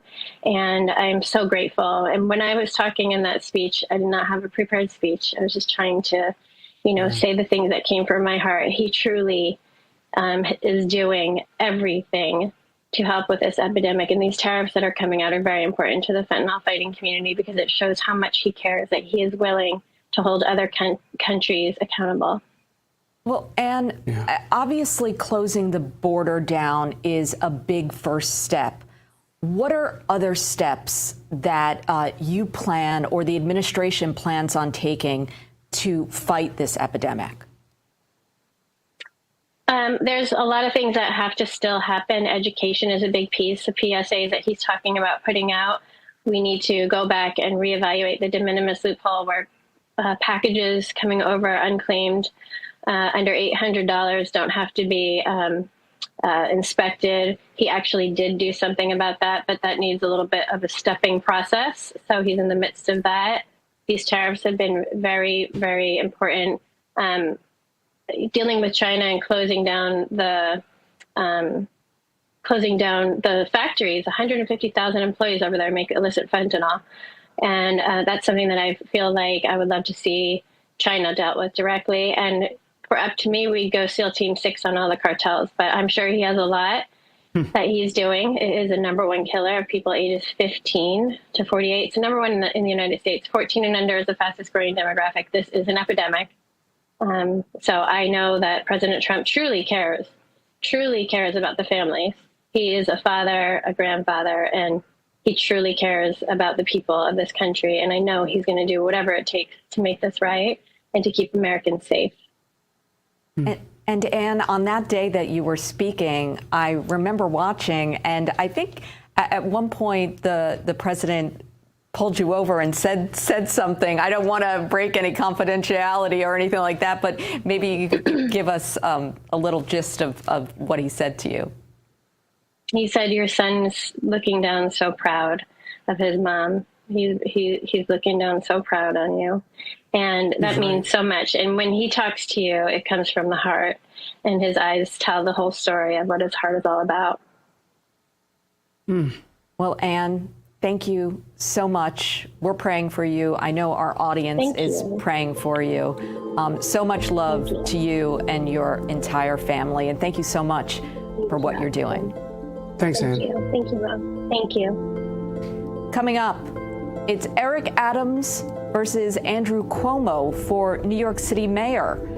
Are there really no better options here? We'll take a look at that coming up next on American Sunrise.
Welcome back. I'm American Sunrise correspondent Emily Finn. Time now to stay awake, not woke. Brought to us by the 1775 Coffee Company. You know we try a lot of coffee around here, but 1775 Coffee has quickly become a favorite at Real America's Voice, and here's why.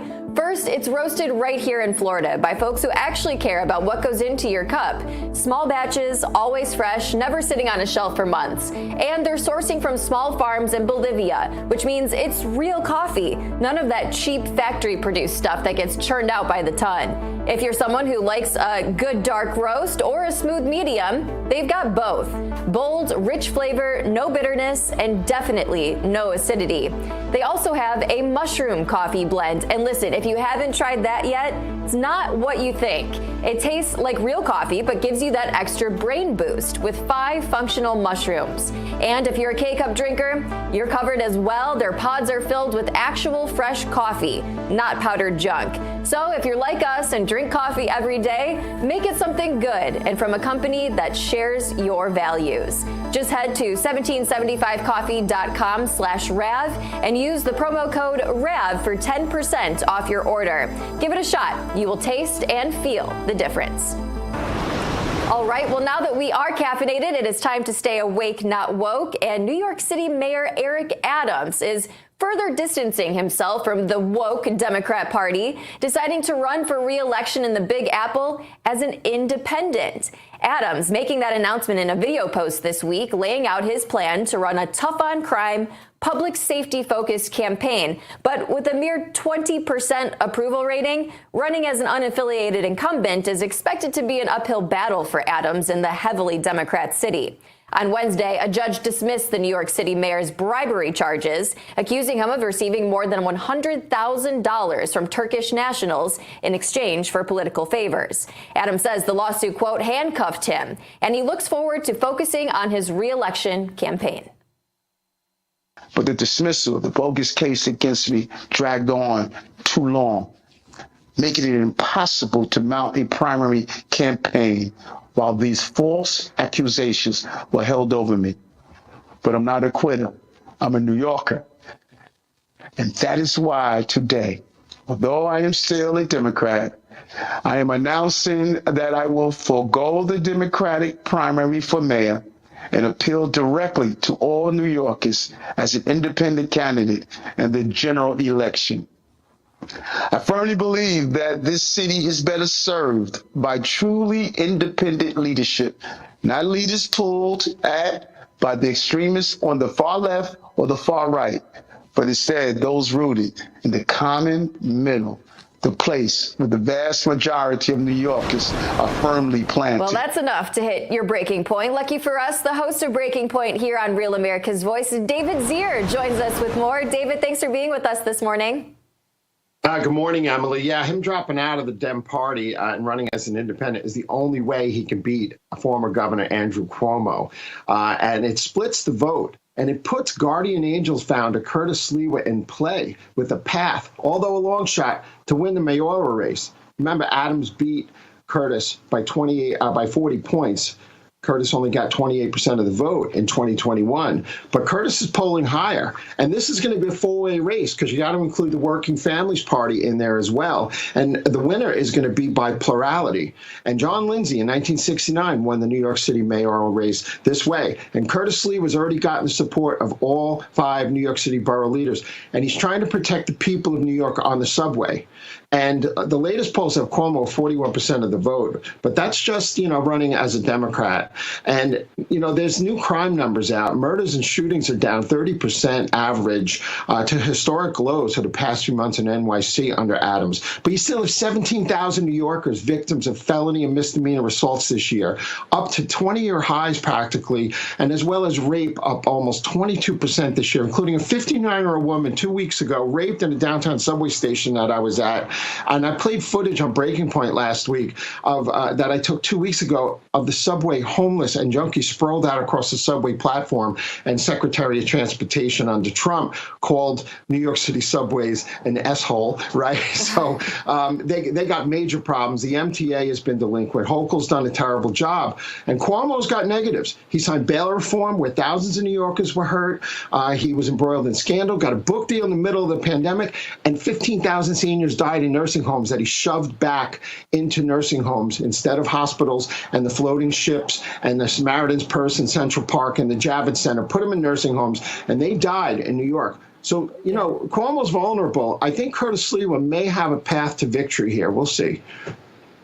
Yeah, David, absolutely. I mean, when I was looking at all these people that are running in New York, I was like, oh my gosh, are New Yorkers losing their minds? Andrew Cuomo, Eric Adams, these are the best options that you guys can pick. It's a sad state of affairs in the Big Apple there, David. But I know you have a lot of really exciting things coming up for us on Breaking Point this weekend. In just a couple of seconds, give us a sneak peek of what we can expect to see. I got interviews with protesters at last week's nationwide Tesla protests. You're not going to believe it. Then I got Ed Bartlett discussing Trump's labor secretary peeling back $577 million in grants that discriminate against men. I got Adam Weiss talking about the White House Correspondents' Dinner and Gavin Newsom's move to the center and who's behind it.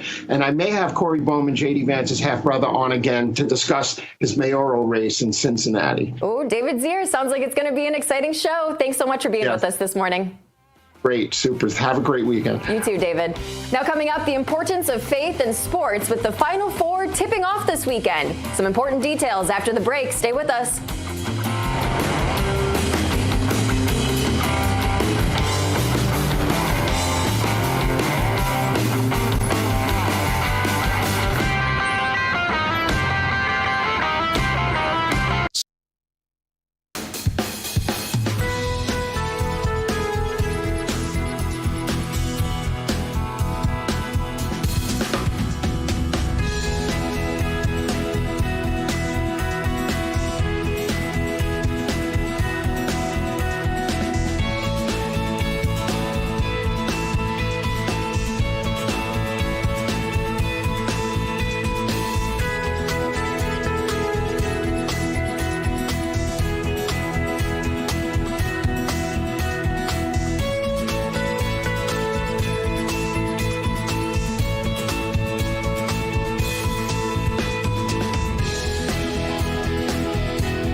Created the heaven and the earth.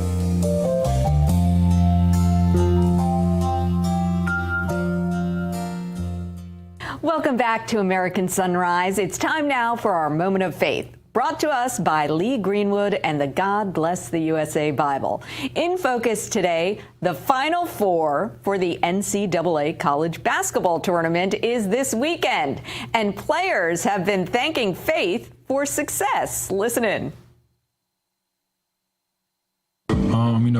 All glory to God. When I came back out, when I hit the 3-ball, I called him again. You got to always call on him. He's going to always deliver. This is all glory to my Lord and Savior Jesus Christ. He's blessed me with such a wonderful opportunity. So I can't take it for granted. That's why I work so hard. For more, let's bring in sports agent Kelly Masters. Good morning, Kelly. How are you? Good morning. I'm doing great. How are you? I'm doing great. Well, Kelly, they like to kind of brand you as the female Jerry Maguire, which I love, but also very faithful. You are a very faithful woman, and I know that you've always talked to the players that you were representing about faith. So this story, I think, is just perfect for you. I'd love to hear what you have to say about all these teams really coming forward during the Final Four, or really March Madness, and talking about their faith so openly. I love it so much. You know, I came on a few months ago to talk about college football and just the explosion of bold faith that we were seeing across the country at places like Ohio State, that, you know, where college football teams were having baptisms and baptizing students. And we're seeing the same thing from basketball. And how great is that? I love seeing all of these pictures and hearing the words from the players really throughout March Madness. But now we're focused on the Final Four, and we're looking at coaches like Bruce Pearl, who has really cultivated an environment where his players can grow spiritually, and they're being poured into spiritually, and that is being encouraged. And that is something that, you know, we've always had, a handful here or there of players or coaches that might, thank God, that's always been there. But it seems like now it has become such a place. There's been a shift, a culture shift, where players truly are growing in their faith.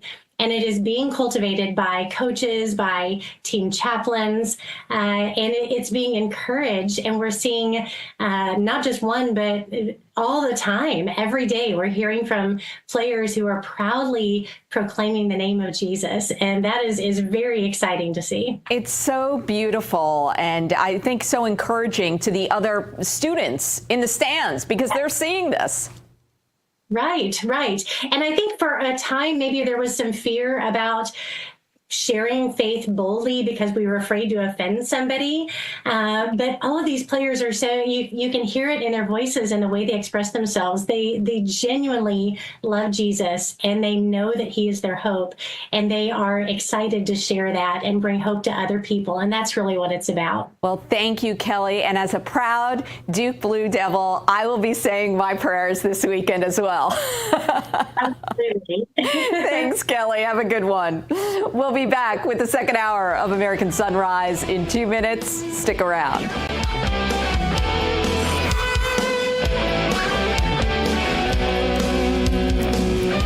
Introducing the limited edition God Bless the USA Bible, inspired by Lee Greenwood's hit song and the most recognized patriotic anthem in America, God Bless the USA. The God Bless the USA large print leather-bound King James Bible also contains America's founding documents, the U.S. Constitution, the Bill of Rights, the Declaration of Independence, and the Pledge of Allegiance, along with a handwritten chorus to Lee Greenwood's song, God Bless the USA. With its large print and slim design, this Bible invites you to explore God's Word anywhere, anytime. The God Bless the USA Bible makes the perfect gift and cherished family heirloom keepsake to pass on to future generations. Designed for an easy reading experience in the trusted King James Version translation, this large print Bible is perfect to take to church, Bible study, work, and for traveling. Order yours today at GodBlessTheUSABible.com.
America. Welcome to American Sunrise. Whether it's culture, We have breaking news to share with you. politics, President Trump is joining us live now from Florida. we've got you covered. This is what it looks like to be a patriot. We have to protect the American family. The American dream is still alive. I'm David Brody. I'm Terrance. And I'm Dr. Gina.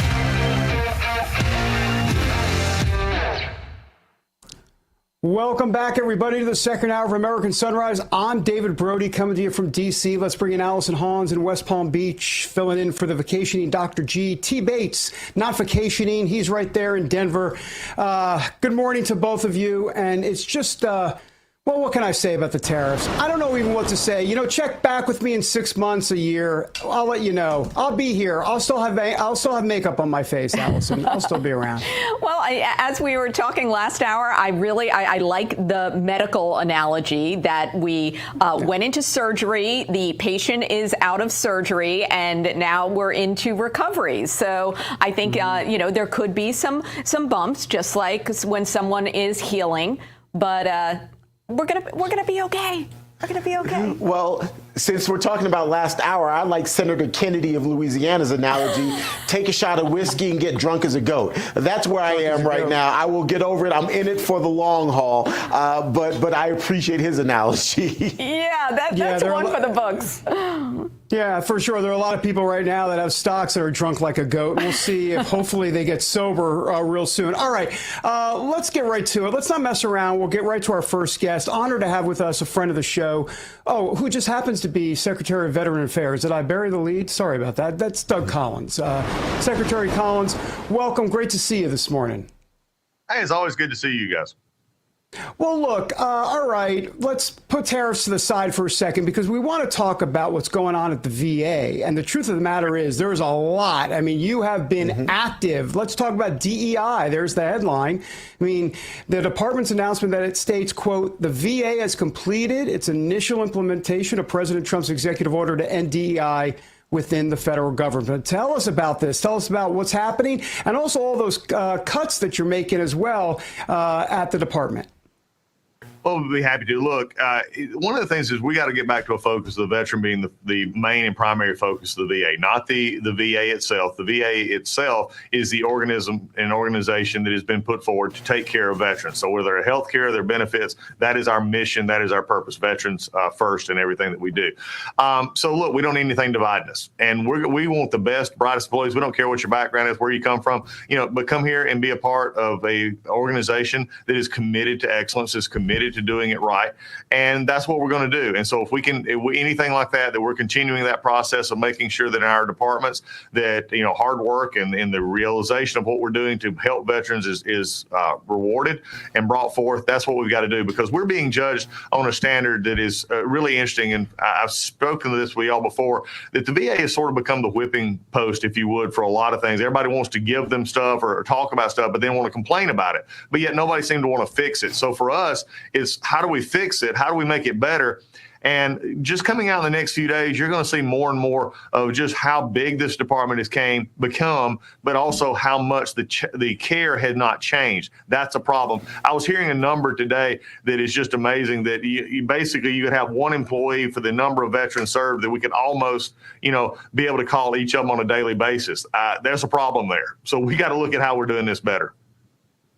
There have been reports out there of about 80,000 job cuts coming down the pike there at the VA. I'd like you to confirm those numbers. And secondly, I've been very curious, and we've talked about it a bit here on the show, when it comes to DOGE and its involvement, how are the decisions made about the various cuts, be they financial, be they in terms of job cuts? Do you ultimately make that decision as a secretary or does DOGE say this is what's going to be cut and that's just it? Can you explain the process to us?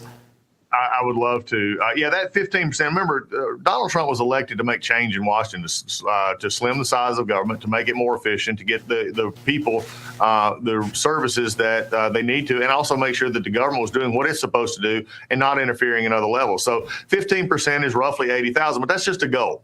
I mean, if we get there, that is good. But at the end of the day, the president's made it very clear that our job is to reduce that size, but make it more efficient for our veterans, so our veterans do not have any disturbances in their health care, their benefits.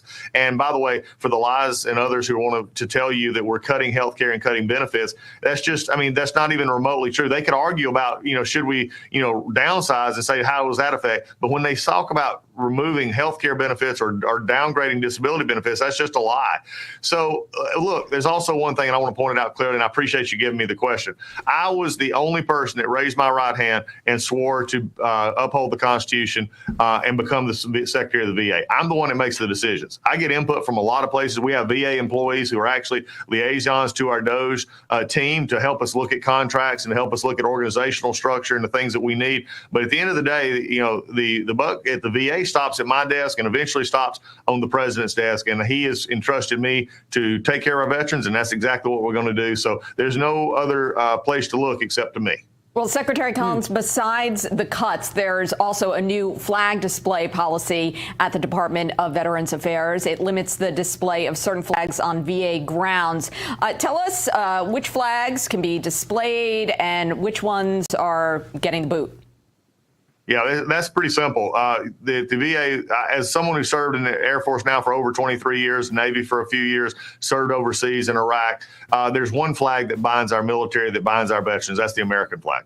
That is what we serve under. That is who we are and what we have. Now, we have the POW MIA flag. It is very special to us who serve, because those are a reminder that we will never forget and we will never stop looking.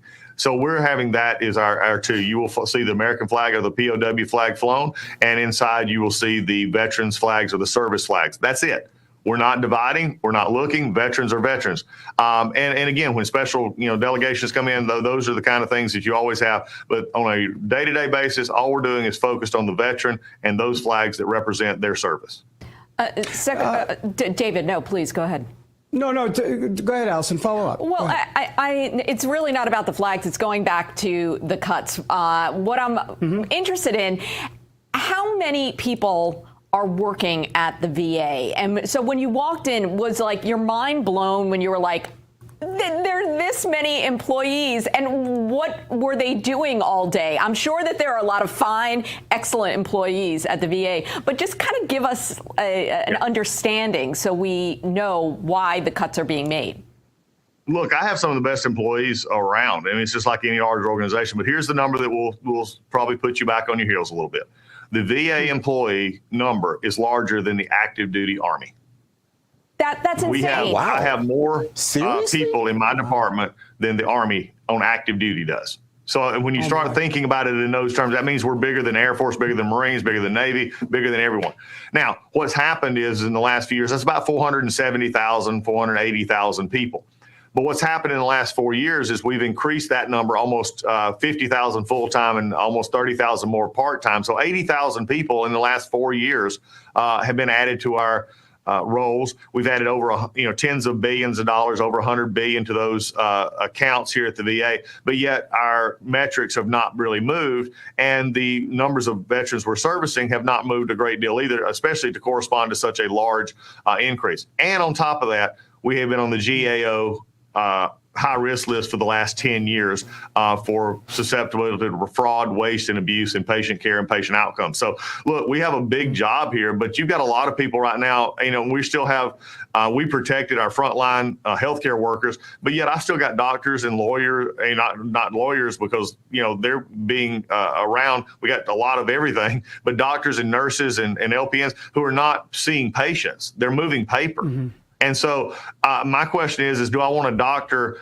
that is taken away from clinical duties to go and move paper around, or do I want them back actually treating veterans? We've got a large bureaucracy here that is actually stifling. And if you go to the hospitals like I have, you will hear that they don't really understand how they can get some of their needs at the local hospital where it's actually getting done all the way up to the policy at the central office. It gets lost in the shuffle. Well, we're going to make sure that that's not the case anymore. And anybody who wants to, fight us on trying to change the structure of the VA is basically saying, we tend to think it's okay to be on the high risk list. The GAOs, we don't really care because we like the VA sort of broken like it is. Well, I'm not accepting that we're going to be broken anymore. We're not the whipping post anymore. We're going to get it fixed, and people are going to see the results in the 3 to 6 to 9 months. And a year from now, we're going to have a brand new VA.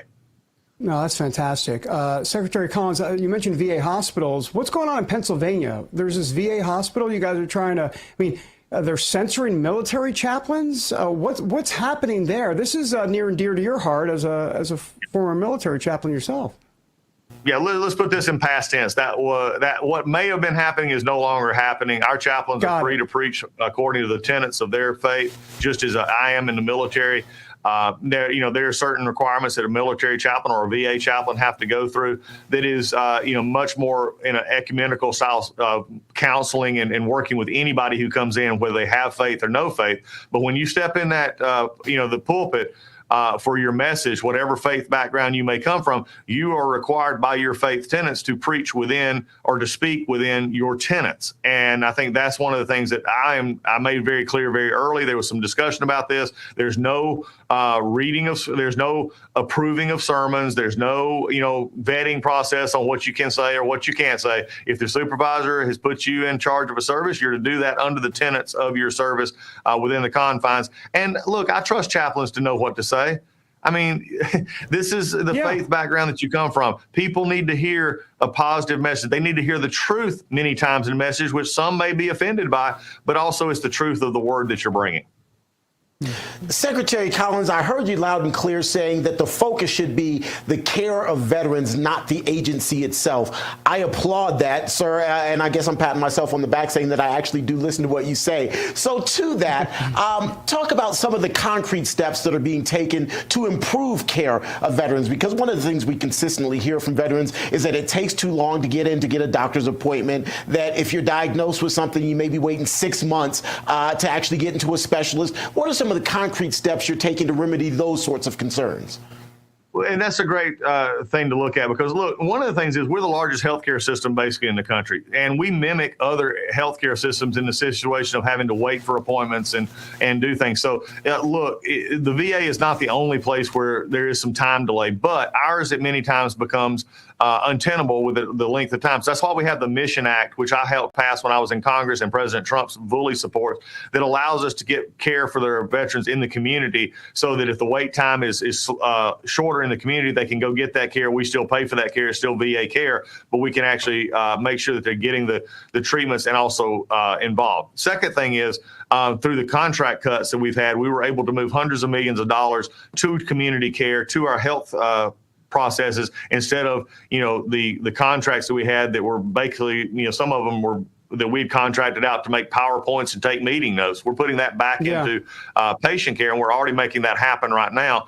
And then I think the third part of that is making sure that when you look at the system, that the system is saying what is the best for the veteran so that they can get that health care that they need. And I think that's a variety of ways to look at that, but also putting our employee base where it needs to be, putting our focus, making it a very situational thing for veterans to make it easy. Because here's your point, getting there sometimes, when most people get through the system and they get to the hospital or they get their benefit, they're very happy with what they get. The problem is getting there. So everywhere I go, I tell our folks, if it's 10 pieces of paper, I use a metaphorical 10 pieces of paper to get a veteran approved, and tell me how we can do it in 5 sheets of paper or 3 sheets of paper, or a veteran benefit. If it's 10 sheets of paper to get a veteran benefit, can we do it in less number? That's what's going to make the veteran experience even better. Secretary Doug Collins, boy, we're so glad you're in that job. Thanks for being here. Really appreciate you. Thank you. Y'all are great. Y'all have a great day and a great weekend. You too. Back in a moment here on American Summer.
Welcome back to American Sunrise. I'm American Sunrise correspondent Emily Finn. It is so great to have you with us this morning. It is time now to drain the swamp, and this morning we're fleshing out men in women's sports. Yesterday morning at the Texas state capitol, a group of women banded together to stand with women in Texas. Senator Mays Middleton proposed the Texas Women's Privacy Act, SB 240, to protect women in their most vulnerable spaces. Lee Wamsgans, Chief Communications Officer for Patriot Mobile, was there. Here's what she had to say. Not having protections for women and the invasion of their privacy has set us back. It takes women's rights backwards. Patriot Mobile stands with women. We know that banning men from women's restrooms, locker rooms, their private spaces, this bill, something else I like about it, as a former volunteer with a domestic violence shelter, it keeps trans men out of those shelters. And now joining us is the person that you just saw on your screen, Lee Wamsgans. Welcome to the show. Thanks so much for being with us this morning. Thanks for having me, Emily. Glad to be here. So what did it mean to you to be at that rally? Why was this so significant and important to you? Well, you know, we've been fighting this in Texas for so many years. The bill in 2017 passed the Senate and was basically, killed in the House. And this is a long fight for us. Texas should be leading the fight on this. And instead, we are behind. Over 12 states have these protections. We are not going to stop. Patriot Mobile feels like it's very important to protect the safety, privacy, and dignity of women. And this bill is especially important because it not only protects women and children in schools, but it also covers colleges. It also covers those domestic violence shelters. It also covers prisons. And I gave case in point and convictions of rapists in prisons where men, whether they were really transgender or not, and a case right now happening in New York is this guy has been known to laugh about the fact that he wasn't transgender but said he was, so he got in a woman's prison.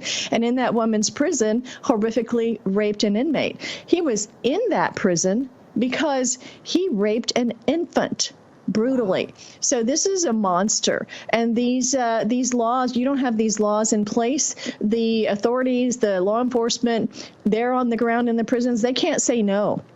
Same thing with schools and locker rooms. Women deserve this privacy and dignity. And it is really a shame in Texas that we are still fighting this. It's time to pass it. Absolutely. Wow, that is really shocking what you brought up about the prisons. And you're right, this does extend further than just women's sports. I'm a woman that played basketball for 12 years growing up, and I can't imagine the safety risk of trying to compete against men in that space. How tired are you of seeing this conversation come up over and over again? How is this even a debate at this point? It's really repulsive to me that it is. And yesterday, one of the benefits of going to Austin, when you go to the state capitol, those are very long days. We checked in at 7:15 a.m. and I left about 8 o'clock. I still had a 3.5-hour drive to get back home. I met a young lady named Brooke Slusser, and she was a student at San Jose State, and she had transferred there, a volleyball player, lovely young lady, very articulate, well-spoken. And she had been housed with and been playing with a person who she thought was a female, undressing it in front of this person, only to find out this entire time that it was a male. She was devastated. She felt violated. Oh, and it's these situations happening all over the country. It's still happening today. Everyone knows about Riley Gaines' humiliating and degrading situation in the locker rooms with, the swim team. Yes. But a lot of people don't realize that happens every day in America. It's still happening in Texas. And it happens in the state capitol. It's been happening right there in our Texas state capitol. Yeah, it is definitely time to address this further. Lee, before we let you go, I want to give you one opportunity to tell us more about what Patriot Mobile is doing to support this issue. So Patriot Mobile believes in protecting women. And I was down there yesterday. We're going to finish this. We're going to follow it through to the House, and we're going to finish this until it's signed by the governor. Patriot Mobile is known for taking bold stances on issues. We are America's only Christian conservative wireless provider. We are unafraid to stand up for what we believe in. We're used to being attacked for it, and we're fine with that because we're not here to please man. We're here to please God. Yep, standing up for conservative values. Lee, thank you so much for all that you're doing and for being with us this morning. Thank you. God bless you. God bless you. We'll be right back with more on American Sunrise.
Everyone, we're getting ready for the opening bell at the New York Stock Exchange. It's going to ring here in short order. It is a mixed bag of economic news this morning. Here's the good news. I'll start with that. The U.S. economy added a stronger than expected 228,000 jobs last month. That's the good news. Unfortunately, though, unemployment ticked up just slightly. It's now at 4.2% compared to 4.1% just the month before. But again, adding those jobs is pretty significant. The other bad news right now is what you see here on your screen. The markets are all down pretty significantly. In pre-market trading, the Dow, S&P 500, and NASDAQ all down well over 2 full percentage points. Gold and silver also down, as is crude oil. Crude oil is down over 7.5%. All of those pretty big numbers, a lot of that being blamed on President Trump's tariffs. But again, just hold out. It's going to all correct itself. That's what the experts say. Let's get you over to David Brody really quickly. He's got another very interesting interview on this. David, I'm reporting the experts are saying hold out, just, don't fret. But it's hard. I have to admit, it's all my buddies and I have been talking about. We all invest a little bit and everyone's just like, oh my God, I'm like, okay, it's just a day. It's just a couple of days. Just hold on. But that's easier said than done sometimes. Well, just trust the process. Just don't trust AOC, but trust the process, for sure. All right. President Donald Trump's Liberation Day speech in the Rose Garden paved the way for the era of fair trade. By the way, fair trade for the United States, that is. Just the News, by the way, has an interesting comparison saying that the president's tariff gamble is similar to former President Ronald Reagan's peace through strength strategy. The way they see it back then, of course, it was about U.S. military expansion and forceful foreign policy. It brought the Soviet Union to their knees and put an end to the Cold War. In Trump's case, it's more economic prosperity through strength on imposing tariffs against most of our trading partners. The legacy of Trump's historic tariffs obviously are not going to be written in the next weeks and months. It will be years, sorry, Terrance, until we know the full impact. All right. Former White House official Cameron Kinsey joins us now to talk about the similarities between the Trump tariff deal and President Reagan's peace through strength strategy. That's a mouthful. Cameron, great to see you this morning. All right. So do you believe history is going to remember Trump's tariffs like Reagan's peace through strength strategy? I mean, they are similar because to achieve success politically, showing strength, not weakness, is obviously the key. Absolutely. But there's one major difference. I believe Trump inherited a much bigger mess than Reagan. Reagan faced a lot of serious crises. Don't get me wrong. High inflation, a weak military, like you were pointing out, a nation that had lost confidence in itself. However, Reagan didn't have to deal with the fentanyl at the border, China buying up our farmland, supply chain held together by duct tape. Trump is rebuilding what Biden and the globalist class have really torn apart. And like Reagan, he believes peace through strength, but he's executing it with modern tools like we're seeing, David, tariffs, trade leverage, really just unapologetic American leadership that we've been lacking. And so history will remember Trump as a president who didn't just bring back Reagan's legacy, I believe. He's truly finishing what Reagan started. That is a key point and a key difference. That's true regarding Reagan versus Trump in terms of what they inherited, for sure. And here's another key difference. Reagan did it with a butter knife and Trump does it with a chainsaw, but that's a separate stylistic issue for sure. All right, Cameron, what about a crisis in confidence in the American dollar? Is that brewing? Here's what Bloomberg says, or at least according to Bloomberg, the day after Trump's Liberation Day announcement, the dollar declined by more than 2%. Of course, the stock market's about to open, futures looking bleak again. How big of a concern does this raise about consumer confidence? What's your sense kind of going forward here, Cameron? Yeah, that's a great question. I don't think it's a crisis of confidence in the dollar. It's a crisis of confidence in the global freeloaders who've been gaming the system for decades. When President Trump says America first, the market reacts not out of fear, but because they know the free ride is over for them. A short-term dip isn't a sign of failure. It's a sign of strength. The dollar isn't crumbling. It's really being reclaimed. And the American consumer isn't panicking, in my opinion. They're hopeful because this is the first time in years that somebody is actually fighting for them. And let's not forget, the Democrats used to agree with this, David. I mean, Nancy Pelosi endorsed reciprocal tariffs on China back in 1996. Right. In 2008, Bernie Sanders said free trade without tariffs will destroy American manufacturing. So if the left is suddenly in meltdown mode about policy, it's not about policy. It's about politics. It's disingenuous. It's hypocritical. It's nothing but political theater. But fortunately, the American people see right through it. We could talk all day. Got to run to the bell. Let's see what the futures are now going to turn into reality. Terrance Bates in Denver, sponsored by AMAC. The Association of Mature American Citizens is the conservative voice for Americans 50 and older. AMAC is fighting for the values that you hold dear. Join today. Together, we can write the course of America. The applause is underway at the New York Stock Exchange, which means, the bell is not far off from ringing. The market's officially opening. Okay, ladies and gentlemen, the markets are now officially open. You hear the bell. Hopefully there will still be reason to applaud after we show you the board. Here it is, ladies and gentlemen. This is what the markets are looking like right now as they just are open. The Dow is down more than 2.5%. The S&P 500 also down over 2%. NASDAQ down over 2.5%. Gold, silver, crude oil, all also down. Again, just be patient. Everything that goes down at some point in time, particularly when you're talking about the markets, must come back up. So hopefully today will be a pretty positive day of trading. Tariff wars, recession fears, and stubborn inflation. No wonder gold has been routinely hitting all-time highs this year. In volatile markets like right now, don't sit on the sidelines with your head in the sand. Instead, take control and safeguard your savings. That's why so many Americans are turning to the Birch Gold Group. They've helped tens of thousands of people convert an existing IRA or 401k into an IRA in physical gold. So, is it time for you to hedge against inflation and economic instability with gold? If you'd like to learn how to do that and how to own physical gold in a tax-sheltered account, text the word America to the number 989898. The Birch Gold Group will send you a free, no-obligation information kit.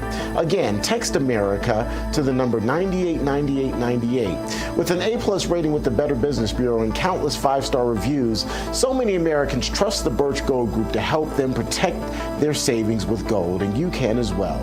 It took decades to get into the tangled mess that we're in right now and that we're trying to unpack. So, how long is it going to take to get out of it, and at what cost? Text the word America to the number 989898 for an idea of how you can work your way out of any financial mess you may be in. Still to come here on American Sunrise, Laura Trump has a secret that we're about to share with you. Stay tuned if you want to know what it is. Next, though, the Trump administration's federal workforce cuts may set an all-time record, but which president set the actual record and by how much? Well, we'll tell you when American Sunrise returns.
Welcome back to American Sunrise. I'm Allison Hans, filling in for Dr. Gina. Thanks so much for joining us this morning. We invite you to join the conversation on Getter and Rumble.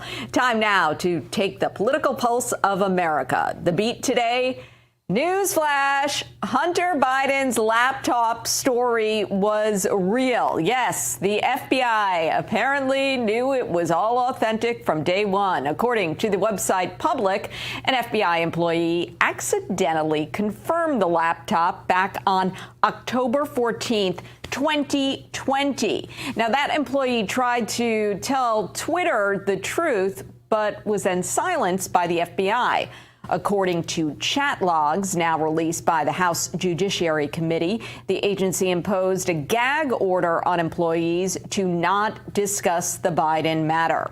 According to a report in Town Hall, the Bureau reportedly had a big team working with social media companies to stop any opinions and stories about Hunter Biden's laptop story, while also trying to influence Americans' opinions.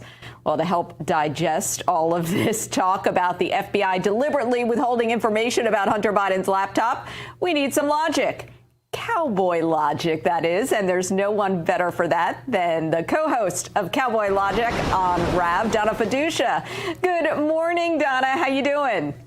Good morning, Allison. Yes. The hat says it all. There you go.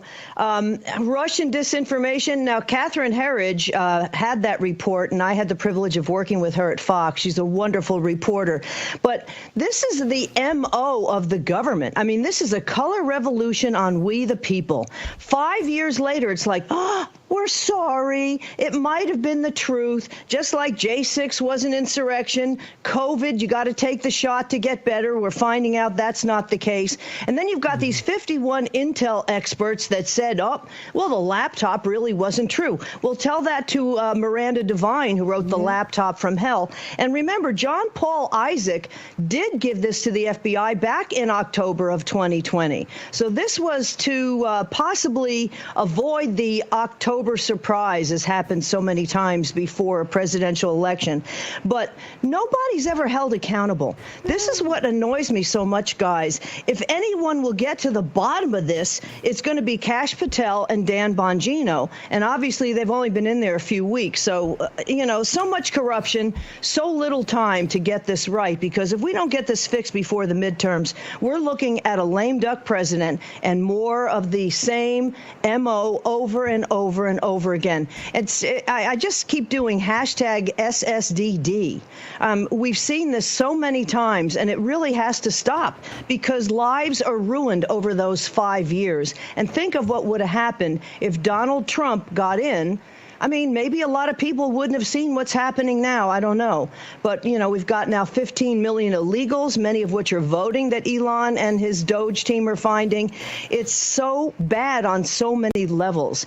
And then follow the money trail as well as the family trails. Look at all these judges. They're making money off of all this stuff, or their family members are. It's just really insanity. And I wish that, I wish the supposed Republican Congress would get a little bit more, maybe adamant about looking into this stuff. Because it's getting to the point where, we're worried, David, we're worrying about whether or not we can vote by proxy and then take the rest of the week off. Well, we've already had 3 hearings of Judge Boasberg with all this stuff going on with the signal chats and with turning around rapists and murderers who are heading out of our country and trying to bring them back. It's insanity. Yeah, there's no doubt. Dysfunction, by the way, doesn't discriminate. Republicans, Democrats in Congress, it doesn't matter for sure. Hey, Donna, the Trump administration is firing so many federal workers that the president actually may break former President Bill Clinton's record. Because back in the day, during the 90s, Clinton slashed the federal workforce by about 426,000 jobs, federal jobs, that is. For Trump, if you include job cuts and planned cuts, it's about 325,000 federal employees or so. But here's the thing. Clinton's cuts, they took place over 8 years. Trump isn't even past 100 days on all of this. What's your take on all of that?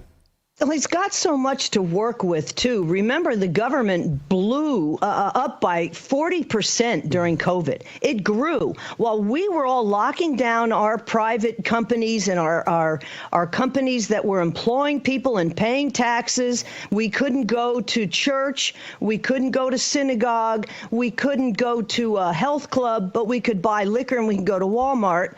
Meanwhile, the government was exploding as far as people. And the average person, I think, in government's working, maybe 10 hours a week, if that. Half of them don't show up. The buildings are empty. I think what Doge is doing is it's getting to the point where we need cold turkey. It's going to be hard. It's going to be tough. Look at what's going on with the market. But if we don't stop this now, it's not going to matter. We're going to be the Weimar Republic of Germany back in the 30s and 40s if we don't watch what we're doing right now, because the country can't keep going like this. The Cloward and Piven strategy is playing out. You keep spending and spending and spending till you collapse the economy, and then you build it back the way you want it. I don't want to build it back the way the Marxists want it, quite honestly. It never works. Yeah. Donna, you briefly mentioned the signal chats a little while ago, so let's go there. There have been more of these signal chats apparently discovered. National Security Advisor Mike Waltz's team has been setting these chats up on the app in order to coordinate official work. That, again, according to about 4 people who were added to signal chats. All 4 say that each of them saw instances of sensitive information being talked about. 2 of the people say that they actually know of at least 20 different chats out there. The news, of course, course, really broke and really expanded after The Atlantic reported on a Signal chat that inadvertently had been shared with editor-in-chief Jeffrey Goldberg about the Yemen attack. How big of a deal is this? And are the chats really the issue? Or is it that Jeffrey Goldberg and people who shouldn't be on the chats have been added? I guess that I'm answering my own question because I know the answer, but I'll allow you to give me yours. Well, let's remember that The Atlantic is owned by Steve Jobs' widow, who is no fan of Donald Trump. In fact, she's a total anti-Trumper. And she's also a good friend of Ghislaine Maxwell. So The Atlantic is a rag as far as I'm concerned, and I guess maybe this might revive them for a while, but they're pretty much going out of business. Jeffrey Goldberg held on to this original information until just before the Senate was having a hearing, which I think was a couple weeks, and if not days. So if it was so important, why didn't he say anything? To me, again, this is all entrapment. They're doing everything they can to try to run roughshod over Donald Trump's administration, stop him from doing what he's doing. And I think the bigger picture in this whole thing is that they want to get rid of Pete Hegseth. Okay? That's the big thing. Mike Waltz is okay. And the fact that his assistant apparently was the one who brought Goldberg in, and I believe that guy is still there. So if that's the case, what they're doing is they're trying to get rid of Pete Hegseth. That's the bigger picture. It's not going to happen. These people are staying. And again, this is what they're doing. I believe that Ratcliffe said that the Signal chats are on their phones. The app is on all of their government-issued phones. So this is the way the governments worked before. I would venture to say it probably was working during the Biden administration as well. And if you're going after Pete Hegseth, I mean, let's look at what happened during the Biden administration with his predecessor. I mean, nothing done about Abbygate. The guy goes to the hospital for a week and doesn't, or a couple days, and doesn't tell anybody. I know. It's insane. It's totally insane. And I think you're right on the money on Hegseth. Finally, Donna, what's coming up in the barn party this weekend? Will you be wearing your hat or your cowboy hat? Yes. No, I'll wear a cowboy hat. Okay. We have Joe Von Hutton Pulitzer for a full hour. He did do a full forensic audit in Maricopa County. That's why they don't want that stuff to come out. And J6er Luke Denny, you know, they're out of prison, but I got to tell you, sadly, the struggle does continue. Again, tomorrow, 6 a.m. and 9 p.m. Eastern Time, 4 p.m. Sunday afternoon, and then again in the wee hours, 2 a.m. Monday morning. We hope to see you there in the barn party on Cowboy Logic right here on Real America's Voice. You got it. Thank you so much, Donna. Have a great weekend. You too. See you, Donna. Coming up, Thanks. you've Bye-bye. seen it before. When disaster strikes, grocery store shelves go empty overnight. The worst time to prepare is during the aftermath. By then, it's already too late. Smart Americans trust My Patriot Supply to help them prepare before crisis comes. And right now, they're making it easier than ever. Order their 4-week emergency food supply today and get 4 72-hour food kits completely free. That's almost 2 weeks of bonus meals at no cost. Each of these kits offers over 2,000 calories per day of delicious, easy-to-prepare meals that last up to 25 years. That's a real peace of mind. No last-minute panic, no empty shelves, just knowing you're covered. Stock up today before this deal disappears, because when an emergency hits, food will be the first thing to go. Go to MyPatriotSupply.com to claim your kit, plus an extra 12 days of food free. Go to MyPatriotSupply.com. We'll be right back on American Sunrise. Don't go anywhere. We'll be back in 2 minutes.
Let's spill some tea.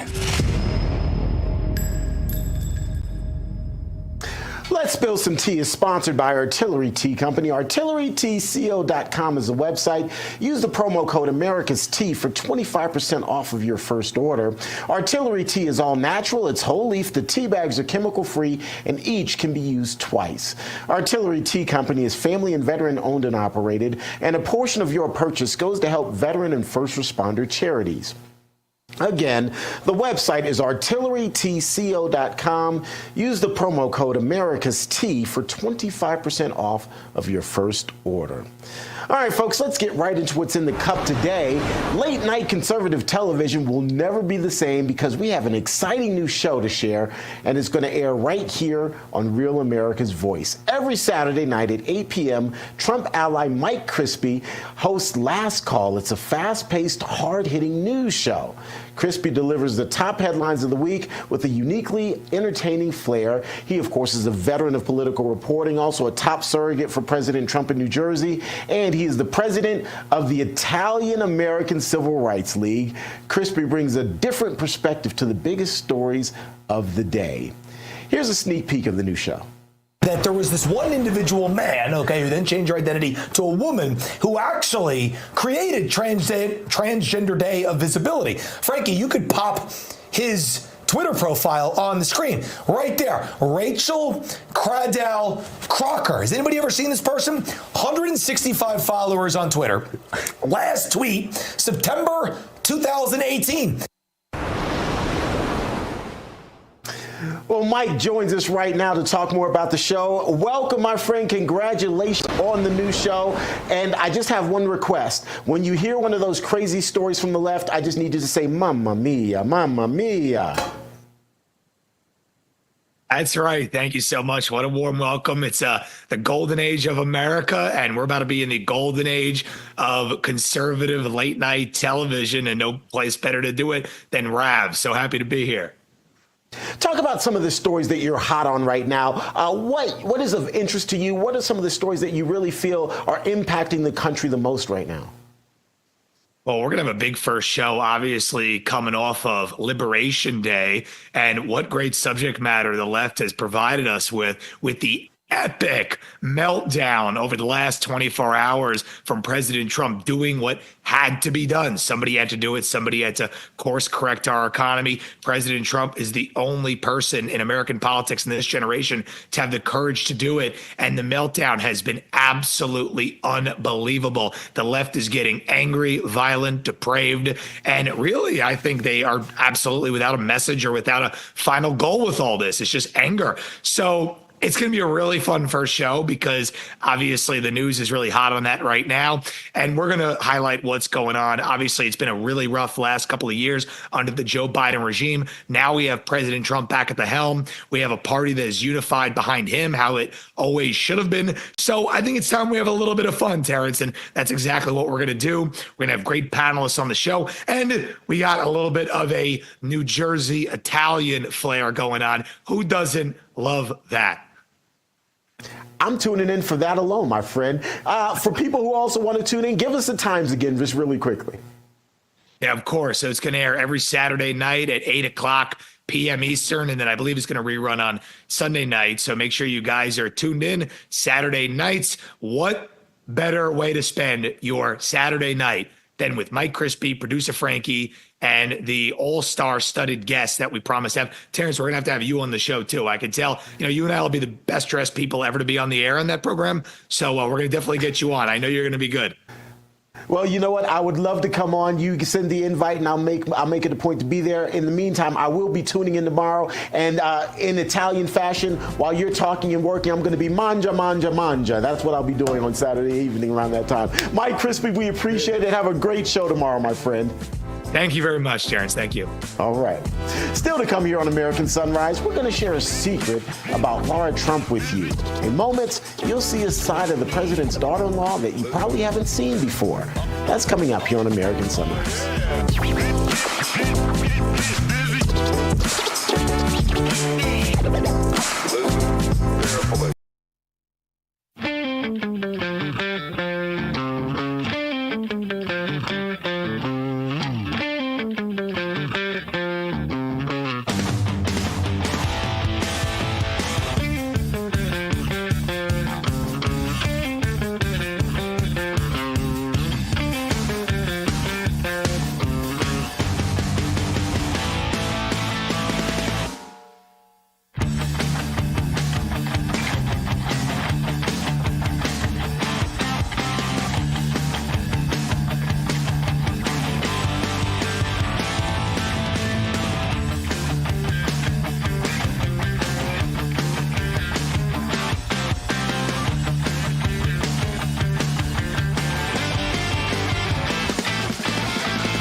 And welcome back to American Sunrise. I'm Allison Hans. Thanks so much for joining us today. Time now for the sunny side up.